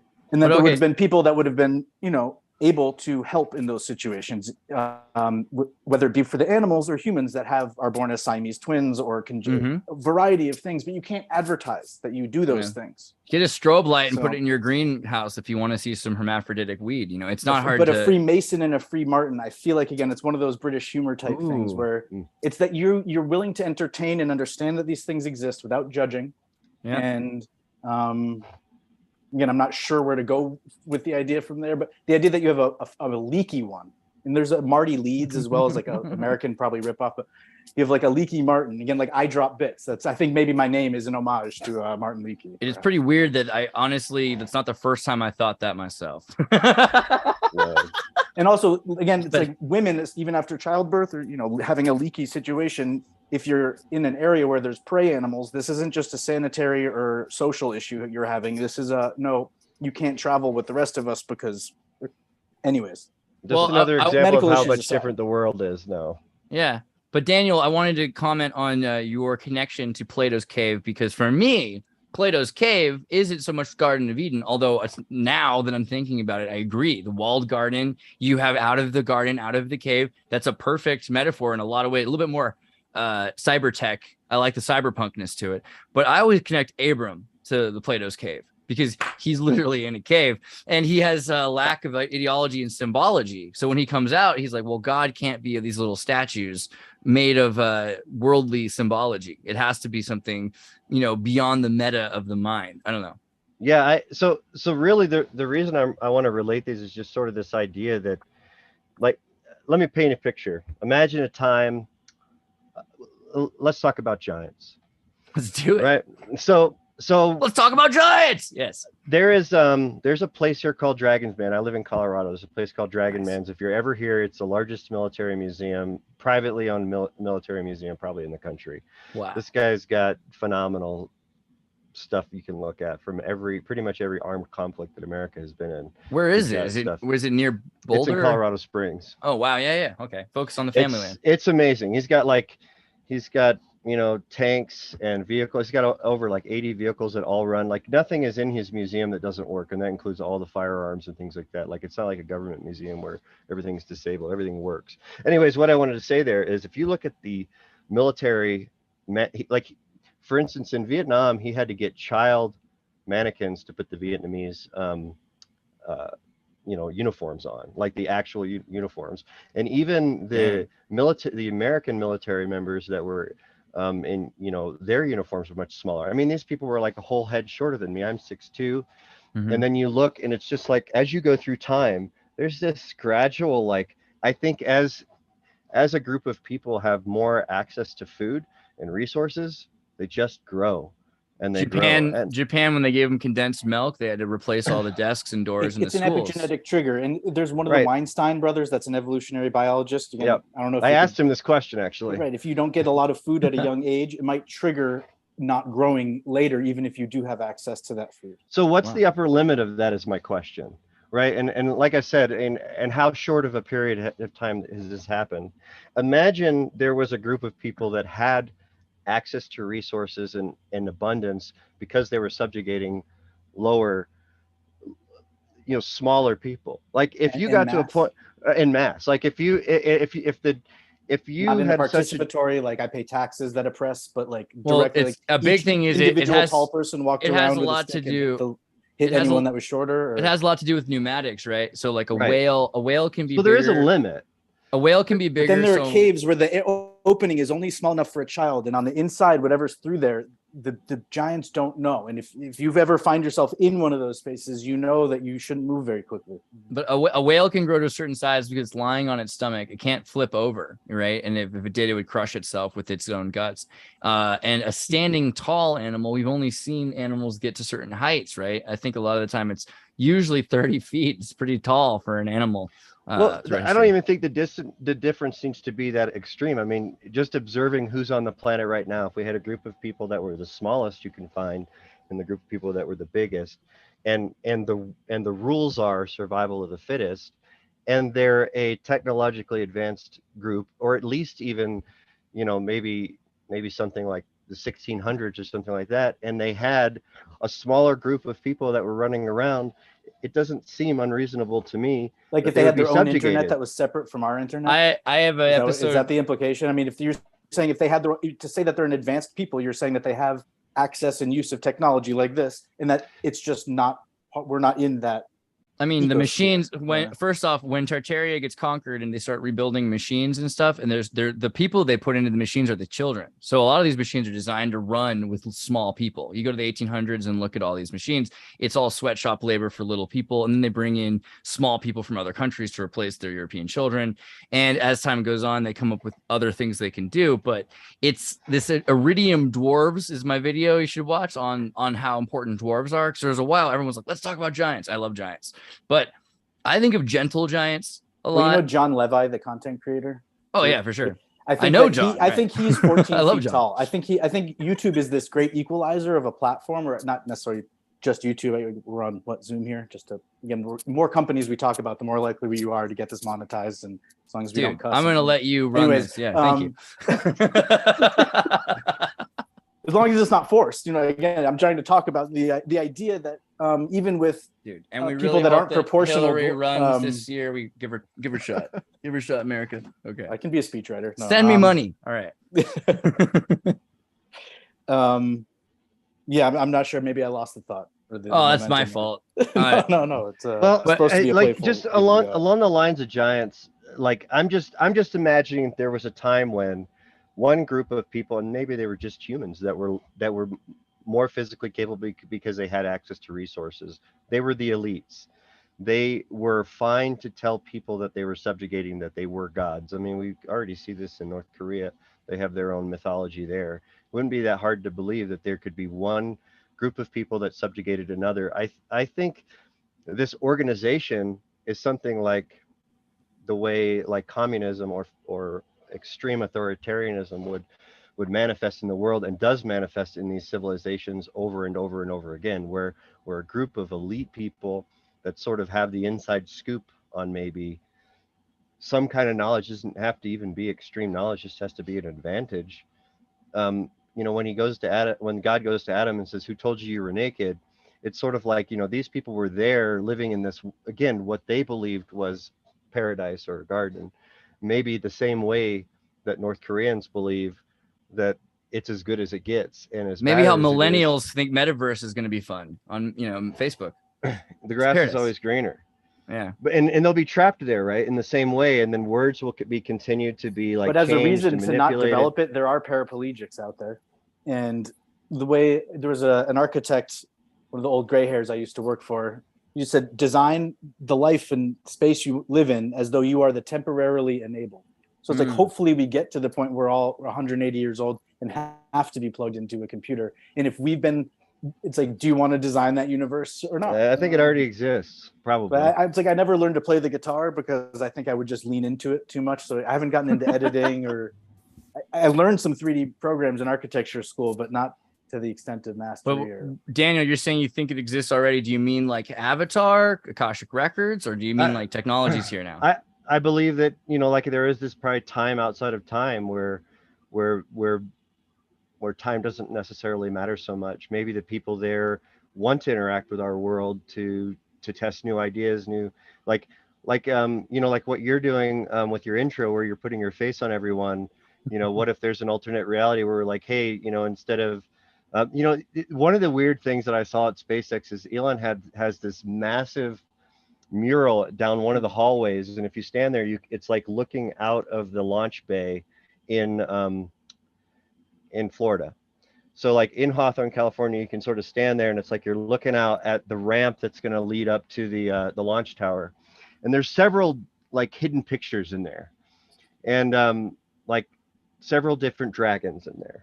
It's pretty weird. Here's an idea, because I always thought about like an evil dictator or even just some guy on an island whose people don't have TV technology, and he's introducing all the classics and all the modern stuff all at once, and he puts his face as Clint Eastwood, as Sylvester Stallone. I'm gonna do that. So along those very lines, that's to know that face morph exists, and that it's almost like a joke, and they still get to experience the movie in their own native language, maybe.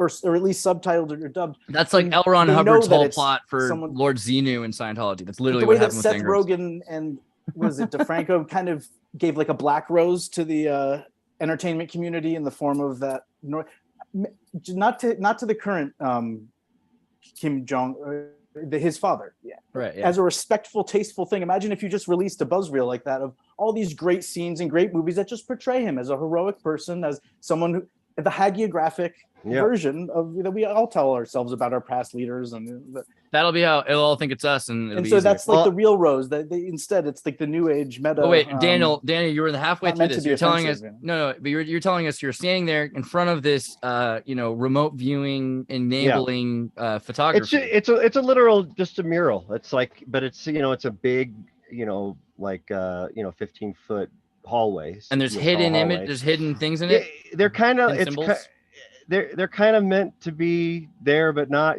but down in the corner there's a C3PO and R2D2 and let's see, Luke Skywalker's there, but it's not Mark Hamill, it's Tom Cruise.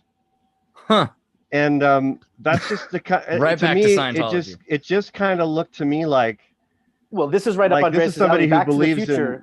Wait, hold on, yeah, Dan. go ahead. Wait, just really quickly. Finish this. The thought. What was the thought?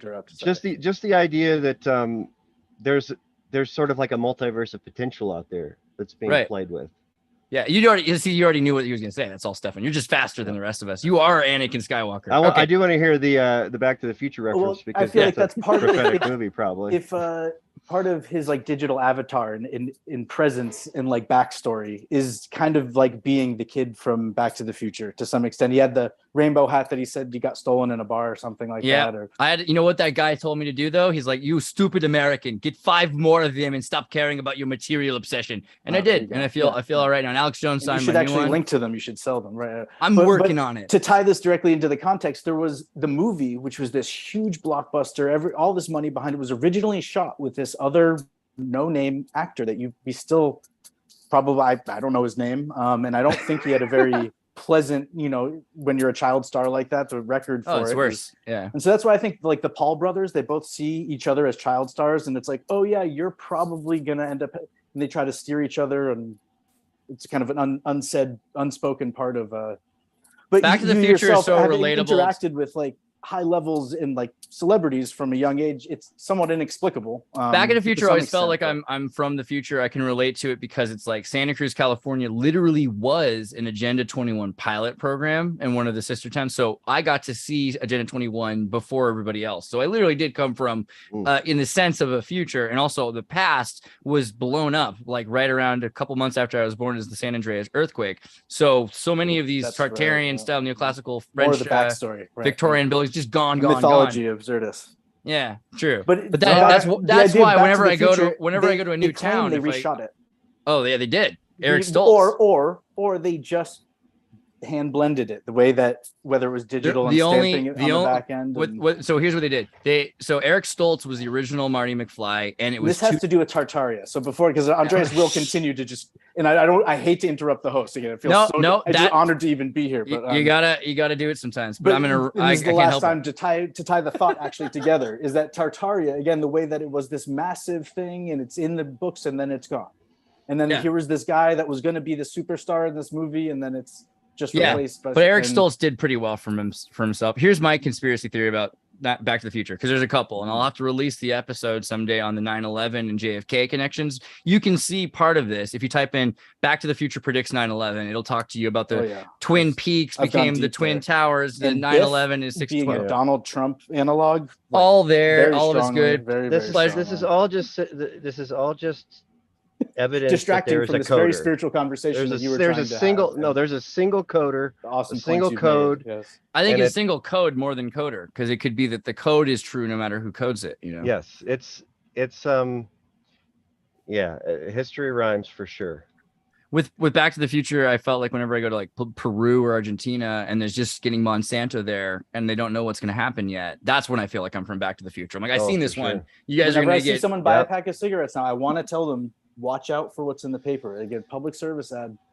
It's just but Back to the Future somehow it was like, again, I'm not going to get on my American soapbox about I got to hear about Eric Stoltz. How dare they put the poison in tobacco? I got a deep seated rant here that I've been meaning to talk about for a while. So there's the promise for all of us fans of Back to the Future that someday they're going to release the deleted scenes from the Eric Stoltz era, and they never have, and they keep saying they might, but they never will probably. And I think this is the reason. So again, they really did shoot it. I've seen some of the footage of it myself. Oh, that's the guy's name is Eric Stoltz. Eric Stoltz. I've seen him. Yep, I've heard a lot of interviews from people on the subject who were working on it. Christopher Lloyd talking about it. And basically, he just couple things. One, very similar to the actor who played Darth Vader. He knew what was going on deeper than everyone else did. So he said, to me, Back to the Future isn't a funny movie. It's a tragedy. It's about a guy who never gets home because he ends up with a new set of parents and a new world. And that's a taste of where he was going with this. And so they filmed this 5-6 weeks and like, this movie sucks. It's not going to work very well. They keep thinking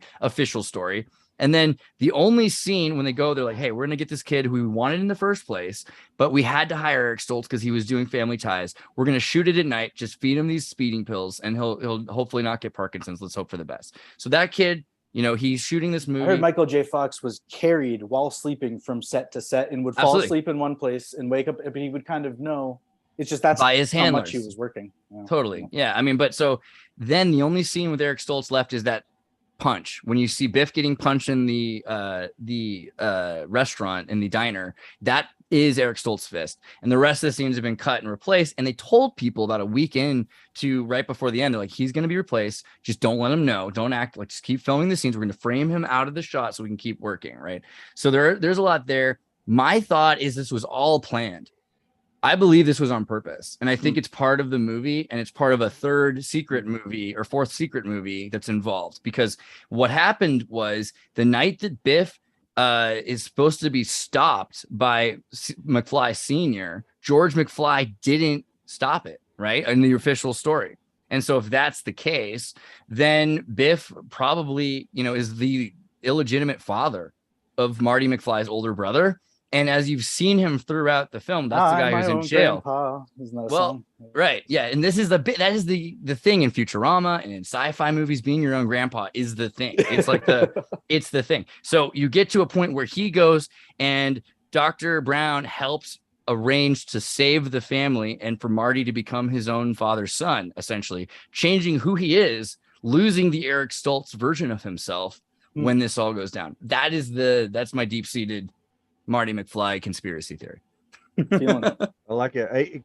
It could be. There's a lot of weird things that are happening. I'll give you a conspiracy theory. At SpaceX, do you remember the Falcon Heavy launch when Elon launched his car into space? Right, without any rear mirrors. There was a starman in there, mannequin. I have a sneaky suspicion that is David Bowie's body. What? Whoa. So like he passed away a few months prior. Starman. First of all, he's called Starman. And if you watch the video that he made with he made like a short that's like a minute and a half of and it's all of David Bowie's music. That makes me feel better because on one hand, I thought, what a lost opportunity to not at least put like some Roman artifacts in the trunk and maybe like laptop in the hood and just like throw some junk. What do you mean? Just say, right? It's not something you can really advertise. Like, what if the mission goes wrong? You know, and it just seems like the timing was right, and some of the things that Elon said, I don't know, just made me feel like the moon, in theory, might suck it up in its gravitational well over time. And then we can look for David Bowie. That would be the thing. But it's going to add to this mythology eventually if there is a culture that emerges onto the front side of the moon. Because for all we know, the reason it's white and ashen to us is because if it was green, there would just be even more of this sense that we had to invade. Sure. Brittany and I went to Bermuda. We were like at David Bowie's Bermuda house there too, and his daughter's there. I mean, there's a lot of interesting stuff about David Bowie's life and his interest in spirituality, religion, metaphysics, space. If I knew I was dying, I'd work that out somehow. I have an idea that there should be something called a macaroni museum, and whether it's here on Earth or I think it should be on the moon. And slowly we just bring a bunch of old artifacts to the moon so that when we eventually have more and more people there, it's like, no, look, they were also here when we were there too. Because if we did the best museums, in 250 years or 200 years in the good old US of A with all the discipline and I don't know. The Garden of Eden. Yeah. But other cultures, they existed for thousands of years. So as you said, you were mentioning, it's Daniel, is that correct? Or, whew, that would have been embarrassing. Anyways, I should have written that down. The idea that other exist in these 500-year breaths. And we're only 200 years in, and we went from horse and buggy to whether you believe it or not, at least capable of launching things in that direction, at whatever that is up there. I feel like the Chinese were launching things in that direction. There's that whole Van Allen belt firmament thing that still bothers people. Here's the other one I wonder about, and maybe you've got an answer for this. So does Chernobyl bother people? I mean, Elon was talking about it. I'll go to Fukushima and eat the veggies grown in the soil there. You better invite me. Yeah. I feel like the Van Allen belts, not only are they radioactive and they're dangerous, but it makes it really disorienting because instead of looking back and seeing the black background with a blue marble, you're in this giant glowing plasma field and you're going, which direction is what now? My sensors are saying, huh? And you're just like, all right, on the heading for how knows long. And then hoping that you catch it when you get within actual visible distance because there's not so much glowing plasma. I think those are barriers put into our minds to keep us from imagining what. But when it was more regular, you could even follow them. There were these trails of plasma between that would arc, and Like I remember that Heavy Falcon doing that. But Daniel, on physics of deafness from rockets, this is the one that gets a lot of my audience and me too. If you're in a rocket ship and it's the perturbation of reverberation should cause you to go deaf, no? What is there a thing? Has anyone figured out why? There's ways to isolate vibration.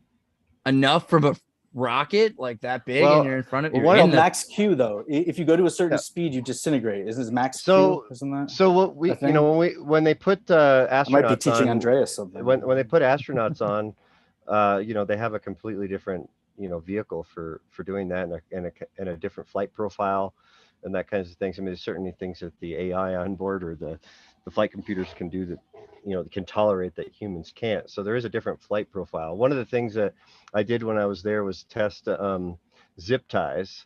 So they were looking at using these there were these metal clamps that are high temperature to hold the harnessing around some of the engines and things like that, and they were moving to some new zip ties because the assembly is a lot more simple. You just you don't have to have a different sized one for every and location. It can probably handle the tension from Right. And this was like really high temp zip ties, new tech, Yeah, of basically. course. And what we did is we put them on these vibration machines, vibe tables, and they actually vibrate at the recorded vibration of accelerometers on the rocket. So when they test them, they put them through an entire flight protocol. You put an abstraction of whatever you're trying to test on the vibration table, and you can literally watch the vibrations. They're recorded on the rocket and then put onto the vibe table. So we put them through the same stresses, at least vibration anyway. Yeah, that's really safe technology to get out there as well. Well, I was standing on top of the vibration tables. table, pouring liquid nitrogen onto the. Don't use it on the second floor because you might be pinning someone to the ground below you. Just throwing that out there. Anyways. But I probably have some bias. My if he hollers, let him go. Catch a tiger by the toe. Well, right. What's your bias? Believing what, like, I don't fault people for having doubts about space and whether or not we went to the moon, simply because it's been so damn long. Like, to me, it's like Tartaria, but also at the same time, I've been around these technologies and seen them, whether it was in aerospace on flight, F-15s, or on spaceships or satellites, all things I've worked on. What seems to me has happened is, like, when we first developed these rockets, it was a lot of it came out of the people's brains, like their imagination. It was really linked to the people that were designing and building these things. They didn't have like computers assisting them or like files that they could transfer to other people. So when these people died out, that's the knowledge that we lost. Well, they say that if someone said NASA, I was just saying, someone said NASA BDSM. I hope you meant ballistic defense satellite missiles. Yeah, anyway, right. So, you can see basically that as opposed to IC bowel movements, right, monitoring people so that they don't end up like decaying. I think the reason why SpaceX is having so much success is they just started from scratch with modern technology, instead of trying to, like, if you look at what's about to launch, I can't remember the name of the rocket, but it is featuring Orion. Constellation was the name of the program. At any rate, that's launching now. In 2008, I was working on Orion at Honeywell, and that's when I first discovered SpaceX. And that was 2008, and that was Dragon 1. And I think I watched their first successful launch and recovery. And Orion is just now going to have their first launch. And that was in 2008. And really, it's because NASA's a jobs program. It really is a jobs program. Like, it really is hire a bunch of people to dig a hole and hire a bunch of people to fill it. Because I admit it. And it's also like there's a company here that's making the handle for the hatch on Orion. So every state has a piece of that rocket. It's built in the least efficient way. And at SpaceX, literally metal comes in one end of 10 square blocks, and spaceships come out the other side.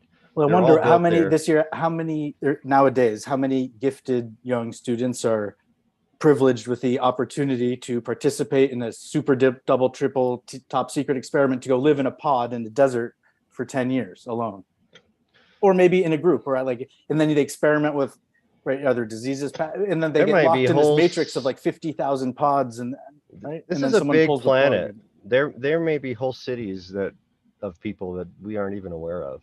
Oh, for sure. I just did that whole thing on That's Russia. The dystopian extrapolation of what NASA could be. It was because it's so inspiring. Everyone wants to, go to space. Well, everyone loves looking at the shooting stars. And the idea there being Indonesian islands with spaceports. There aren't even mentioned super cities with super soldiers, genetically modified colonies of France and China and America, and of corporate colonies, corporate-owned islands exist. Terra Mars was a corporate-owned. Clearly, I think it's more likely that we just that America just stopped going to space, and whatever corporations are bigger than America kept doing it. They may be why wouldn't you speculate and say, especially now that the technology just has to be mimicked.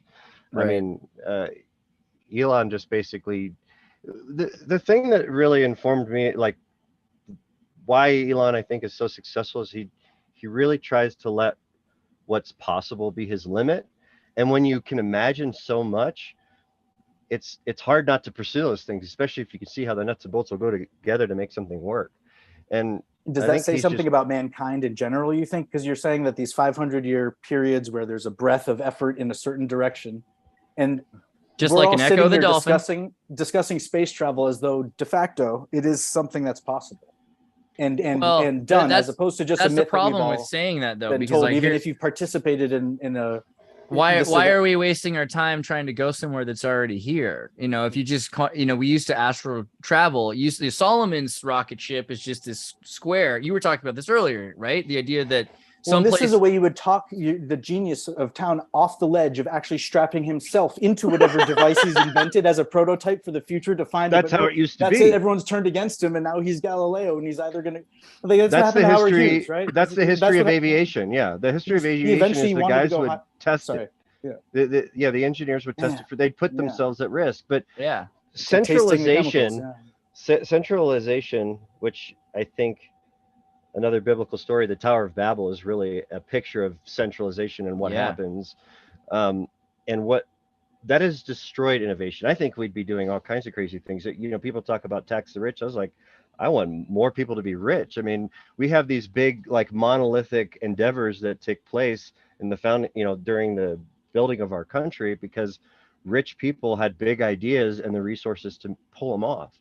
And now we've sort of relegated everything to these centralized systems of authority that do nothing for the human spirit and do nothing for, like, the divine in the individual.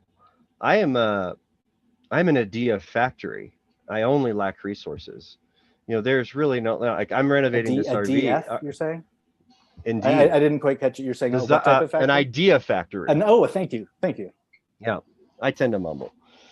No, that So- I just my ears broke for a second. That was I got what you were laying down, Daniel. Yeah. So real quick, I wanted to go back because we were talking about the Trinity before, and I wanted to cover this in terms of how you've got the Father, Son, and which is us, and then the world. We were talking about dancing before. I wanted to say something on that point too. When you're dancing with another person, you're experiencing that telepathy. There's one layer better when you're dancing for a band, like a live band.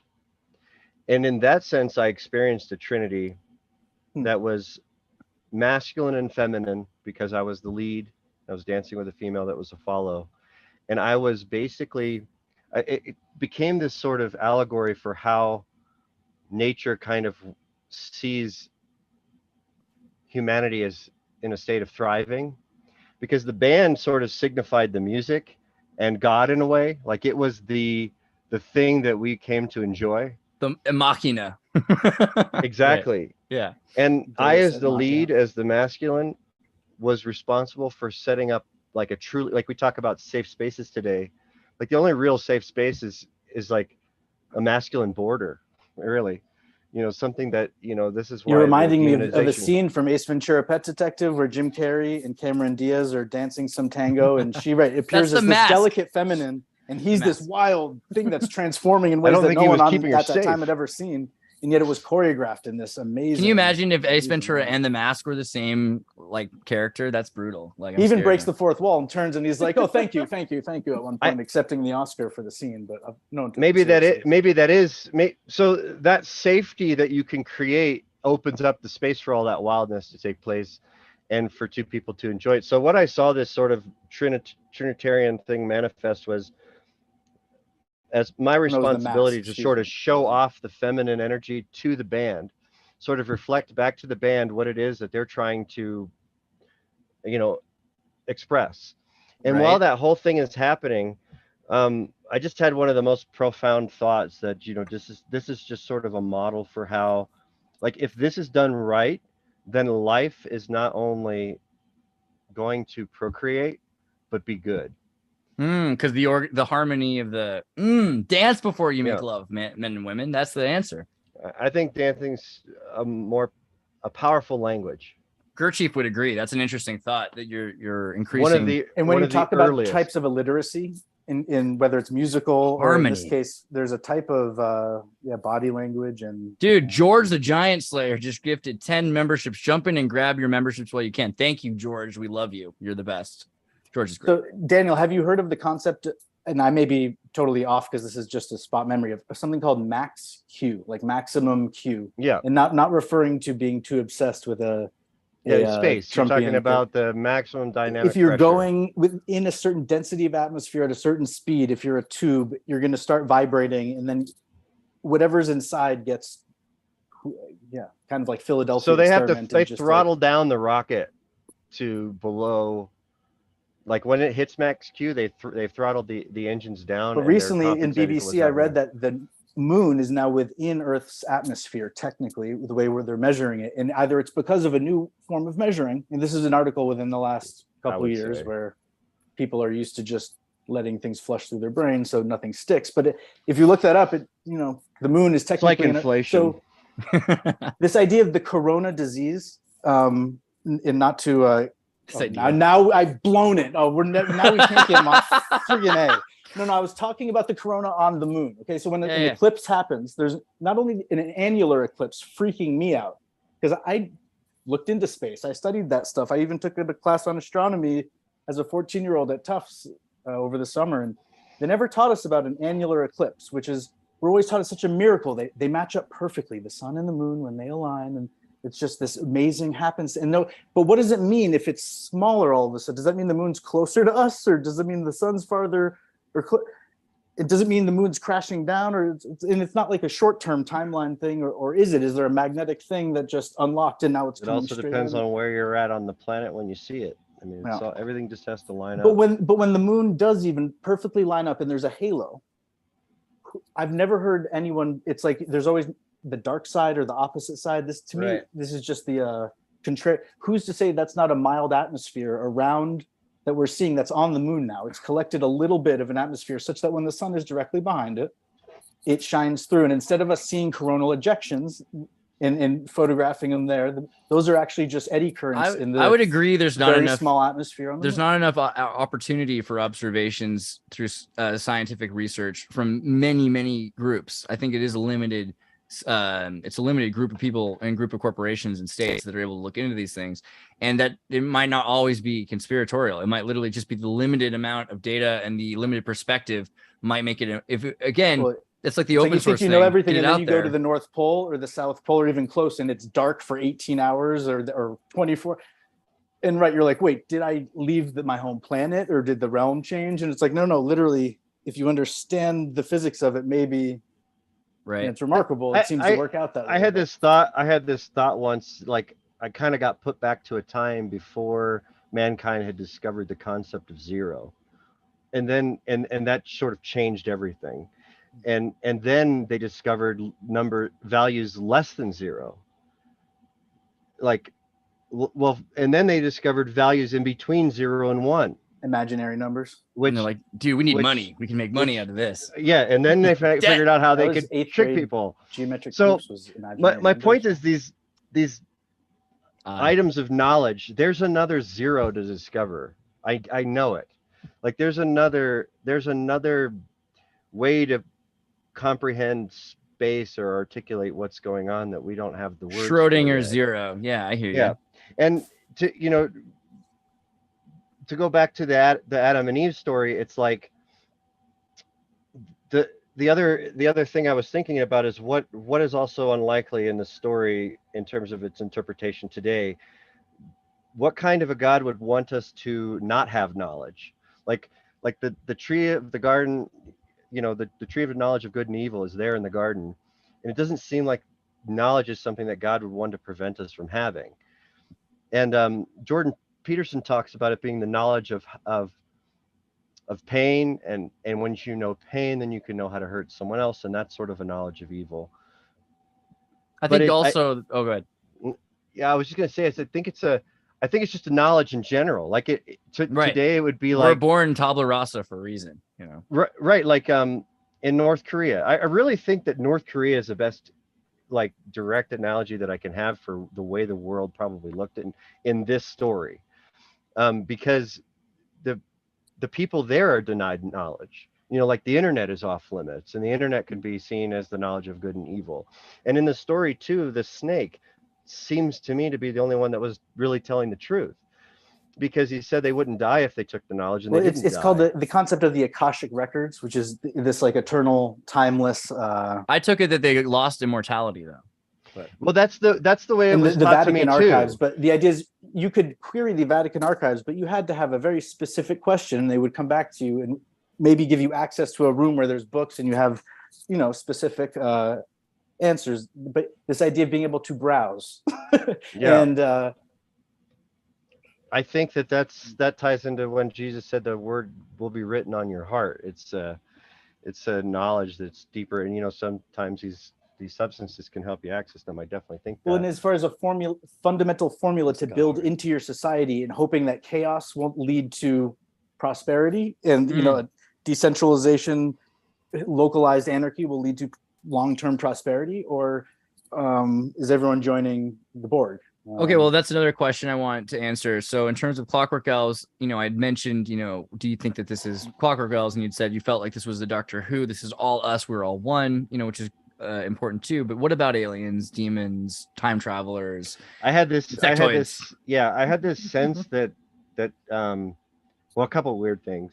So I had this idea that 2020 was a year that time travel wasn't allowed. Mhm. In all or maybe something to do with Trump being elected, because it was such a sort of an anomaly in the timeline, and whether it was something that was injected in, or I kind of think we're living in the best of all possible realities. Yeah, it's like a merger of causality, right? Like you talked about, I think you said something about falling off a cliff or dying or something like that when you were younger. I fell off a cliff a few times. I didn't die, but I was in Bolivia. I fell off a cliff once. I woke up in a hospital. So in an alternate reality, you did die, and God's grace might be you woke up the next day, and maybe that is something sort of like we're living in a curated reality where the best of all possible outcomes is preserved, and that's what we get to experience. Things as bad as things are, in a universe of chaos that could be worse. Right. I woke up wrapped in this blanket a Bolivian lady knit that is just the softest, finest knit hand. Like it feels like it had to be made in the future by robots. It's so amazing, but it's like some ancient thing. And they're using Bolivian women to use that same knitting technology to do heart valves and things. At SpaceX, the women who would have come from fine jewelry and that kind of thing, they all do the wire harnessing on the rockets, which I think is kind of there's actually, it's almost like the same job. It kind of feels like they're knitting a loom for this monolithic device. Cool. What's that stuff in called? The time of balloons and people, the wingsuit, even if you see a stone carving of a guy in a wingsuit, it still seems like some sort of ridiculous thing. But when you really look at the acrobatics that people are able to pull off, and sure, they've got a parachute for the last 1,000 feet or whatever, but to me, it's very plausible. They had a lot of chutzpah, as they say. Indeed. I was trying to find this picture of a Xirtus because go for it. I did this whole long thing looking at chainmail. And if you look at the history of chainmail and how it was brought to Northern Europe through the Middle East, from Africa and from parts of the world where they had a suit's this kind of fabric that the women make. And it's, one of the things that's interesting about chainmail is its EMF guard is amazing. And same thing with this, but it's way better with this elven Suit kind of thing, right? And as the time went on, with the conquered peoples, women were forced to make this thing. They made it less and less efficiently or precisely, until eventually you end up with dudes making, the chainmail, which is not quite as good, but it does what it's got to do, right? So female architects and engineers getting their hands back into the research is amazing. But what do you think about aliens? On the continental shelf? Is that there's a giant chainmail sheet that keeps the dragons from coming up onto the American mainland? Is that if it is? It better be made out of a suit. I mean, if they're going to make the space elevator, it's going to be if it's very electrified, similar. They stay away from it because they know not to run into it. But this thing probably catches all types. Dude, an electric fence for dragons. That's a good thought. We need that. So but dragons from the future. No, so you asked about aliens. Yeah, because SpaceX, right? I'd say they're from the past. I've seen the bones. I think. Yeah.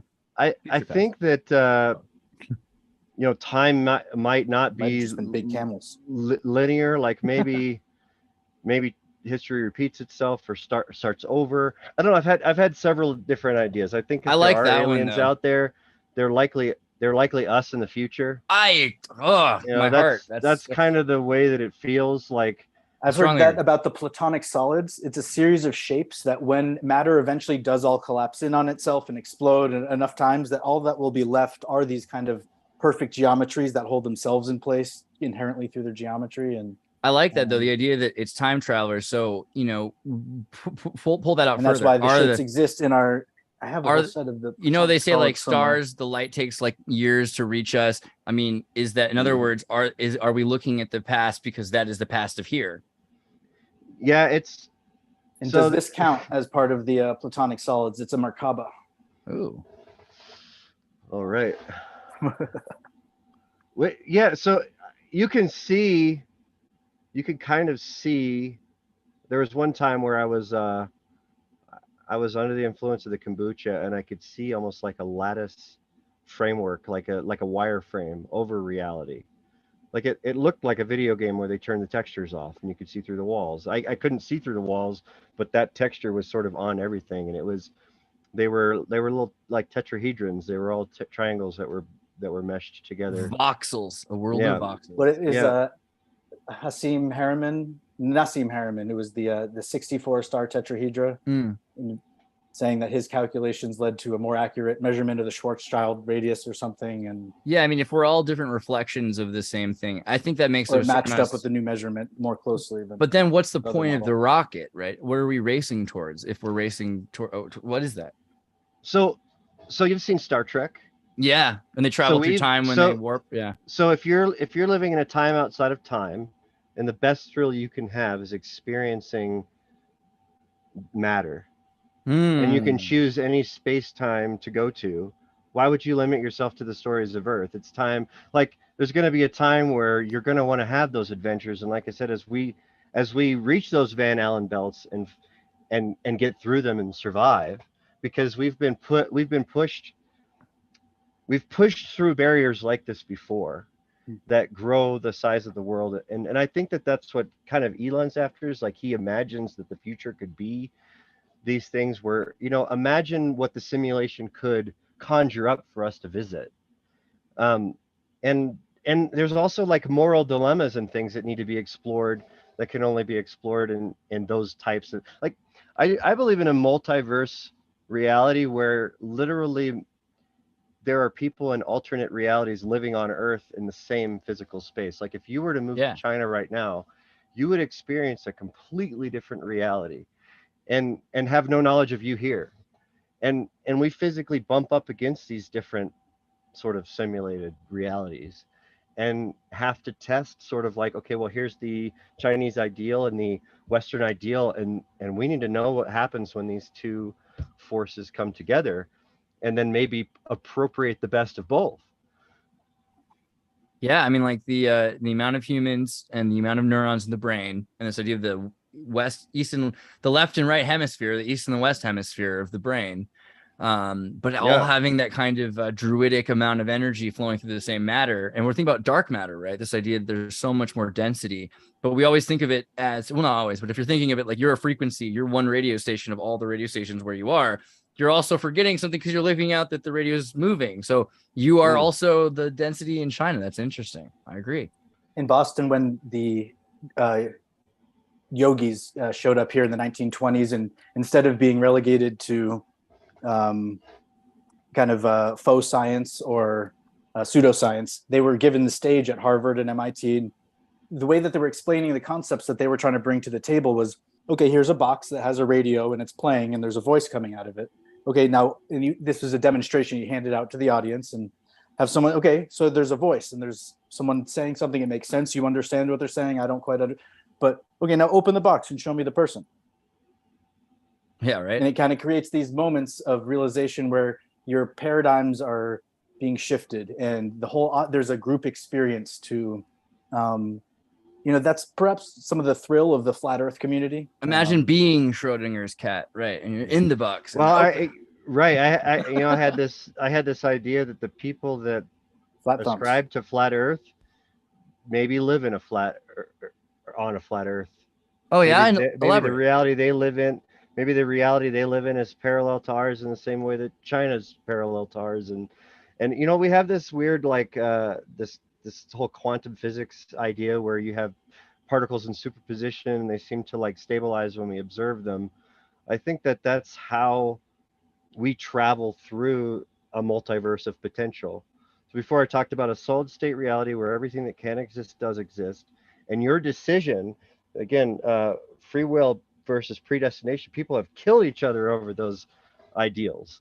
Like different religious sects have literally killed themselves over. Are we destined to be what God designed, or are we? Well, and you were speaking of giants before, right? And it was actually something. It was a nighttime routine that my dad sometimes stayed at work late and still does, but he would come home and he would tell a giant story, and it would always start with an open-ended question, kind of to either me and one of my siblings. And there was a giant who lived on the hillside, and one day he came down and he was so mean that he took all of the babies. And each day it was this kind of open-ended, And so then he would immediately improvise some convoluted story about what would happen if the giant actually came down, and then the people we would be the heroes in the story. We'd march up to his castle, and my sister had her magic bees or something that she would send at them, and we would somehow convince the giant by hook or by crook to give back all of the whatever it is. And as far as like a preparedness scenario, it's developing neuroplasticity in a very young age. What would you do against the giant? I was asking him, like, did someone teach that to you? His initials actually MK. So, it's just it's just like it was just an interesting thought exercise. But when it comes to things for giants, it's like if there are toilets that are human sized, and all of a sudden there's a very large boom in certain island places. If someone is very large, they have an entourage of 10 people whose job it is to gather the reeds necessary to build a comfortable place for that person to it's like part of the just culture is that's how they take care of people. See, but it's always these little kids killing. It's always these little kids killing nice gentle giants with these bees. I don't know what it is about you kids. It's short people always got something against giants. That's all I'm saying. But maybe we're the little people now. My God. Well, Daniel, though, you're 6'2", so you're the tallest of the giants. I don't know. But guys, this has been crazy. I know we are 2 hours deep. I appreciate that we did this. I want to do it again. We should definitely, Daniel, I'm going to have you back. And then, of course, Stefan, we're going to be doing some more stuff this week. I think you're going to be on again. And then we're going to try to do a whole one-on-one at some point just to like tire you out. Because I know you got a million things that you're like. I like actually using me as a stand-in so you don't have to waste your breath when explaining things like flamenco or those type. I can see how I'm a useful person to have as a fly on the wall, man, but there's lots of other there's a lot of shtick that we're gonna have to put into our mitzvah. So Indeed. Well, I appreciate you having me on. It's been a good chat. Yeah, we gotta go deeper because like the thing is, this is a good one-on-one for people. Like, because I think the first time you hear, hey, dude at SpaceX had a psychoactive experience, it doesn't sound the same as when you find out, hey, this dad who's working in engineering accidentally had some kombucha and then they talk to God. And I like that better. And I want people to actually go down that rabbit hole a bit more because we're putting people in mental institutions and shutting them down when they talk to God. That used to be the thing we're all trying to do. To admit that you had, allowed yourself to be looked after for 3 days while your mind helped sort some things out and sharing experiences like that. My time was a story in and of itself as well, and what you really end up seeing is people that are having a spiritual episode. There's no other way to put it. It's a place where the mind, like, we're not really made for this world, so a lot of like the way things are so different from the way things are when you're just stranded out in the woods. And on one hand, that's spoken word and written word. They are a way to clarify one's thoughts and articulate them in a way that not only can be referenced by yourself later, but other people and understood and discussed.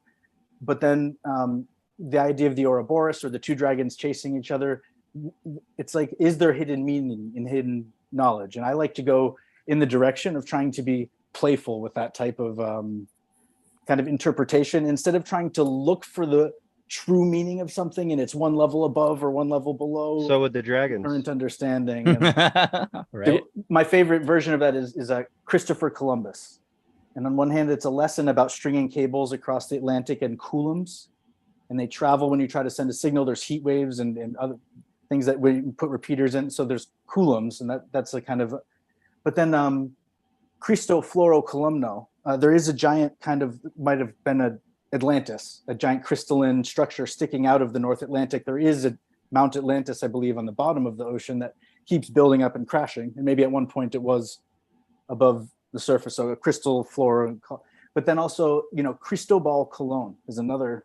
Right. And so it's like a crystal ball can represent many things. Do you think you can see into the future or into the past, or if you can see the world as a crystal ball, right. But also it's like if you were trying to hide something precious, also, or it's like the idea of what do the flat earthers really think of the globetards? It's like you can take your crystal ball and Cologne. Yeah, exactly. And you can stick it with the sun. So for the maybe I didn't even get us demonetized there. It was a joke that flew above or below the radar. God only knows. But Daniel, also, do you have any advice for people that are, they're coming from a world where they're trying to just conform, fit in, do what they're supposed to do, but they also feel called to the spiritual and to do more, and to seek out these things and seek out these questions? Like, how do you do that? What's the safest way you can think of?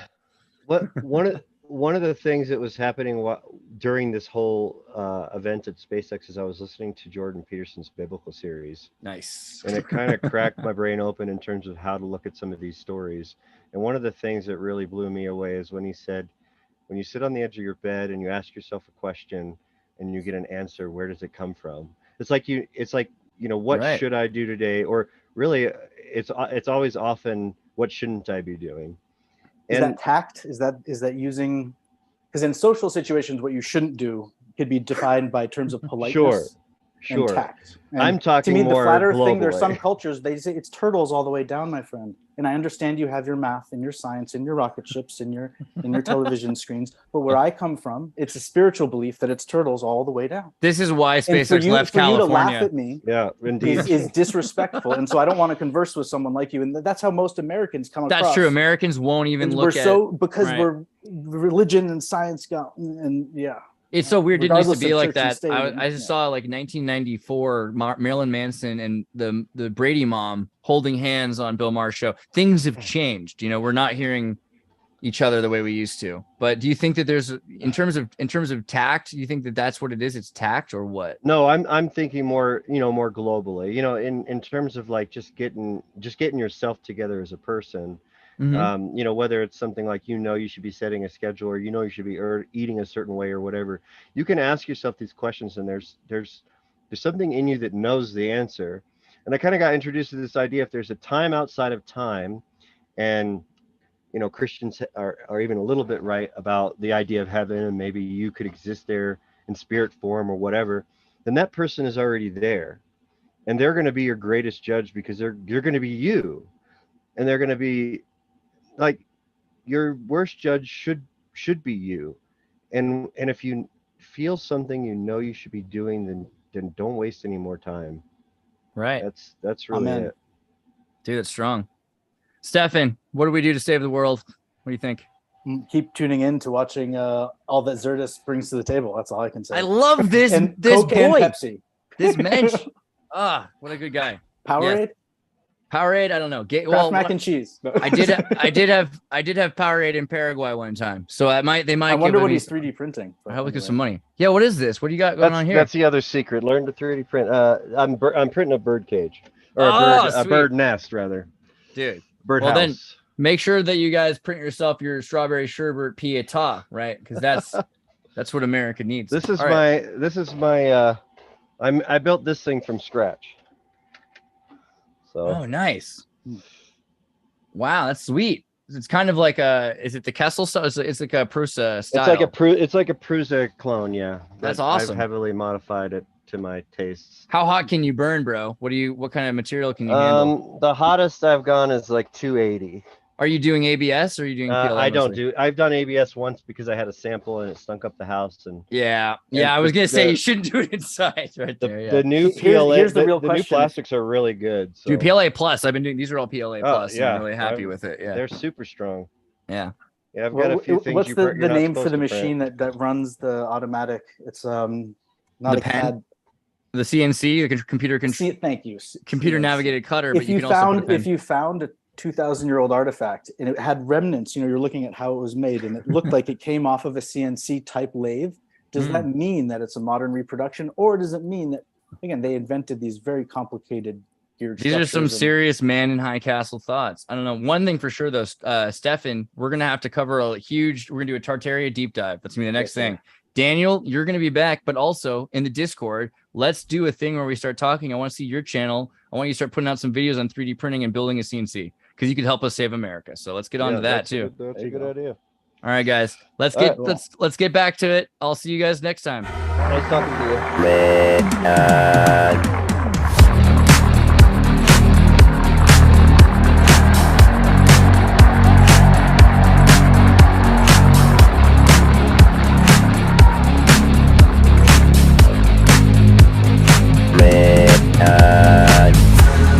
The world is very different now.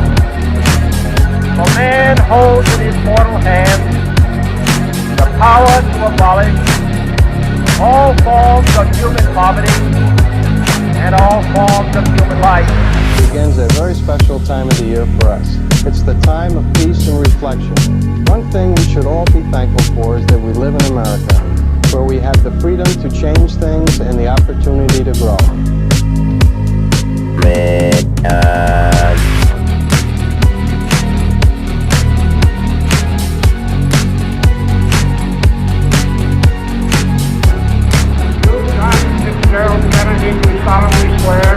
I, John Fitzgerald Kennedy, do solemnly swear That you will faithfully execute the office of President of the United States. that I will faithfully execute the office of President of the United States And will, to the best of your ability, and will, to the best of my ability, preserve, protect, and defend the Constitution of the United States. preserve, protect, and defend the Constitution of the United States. So help you God. So help me God.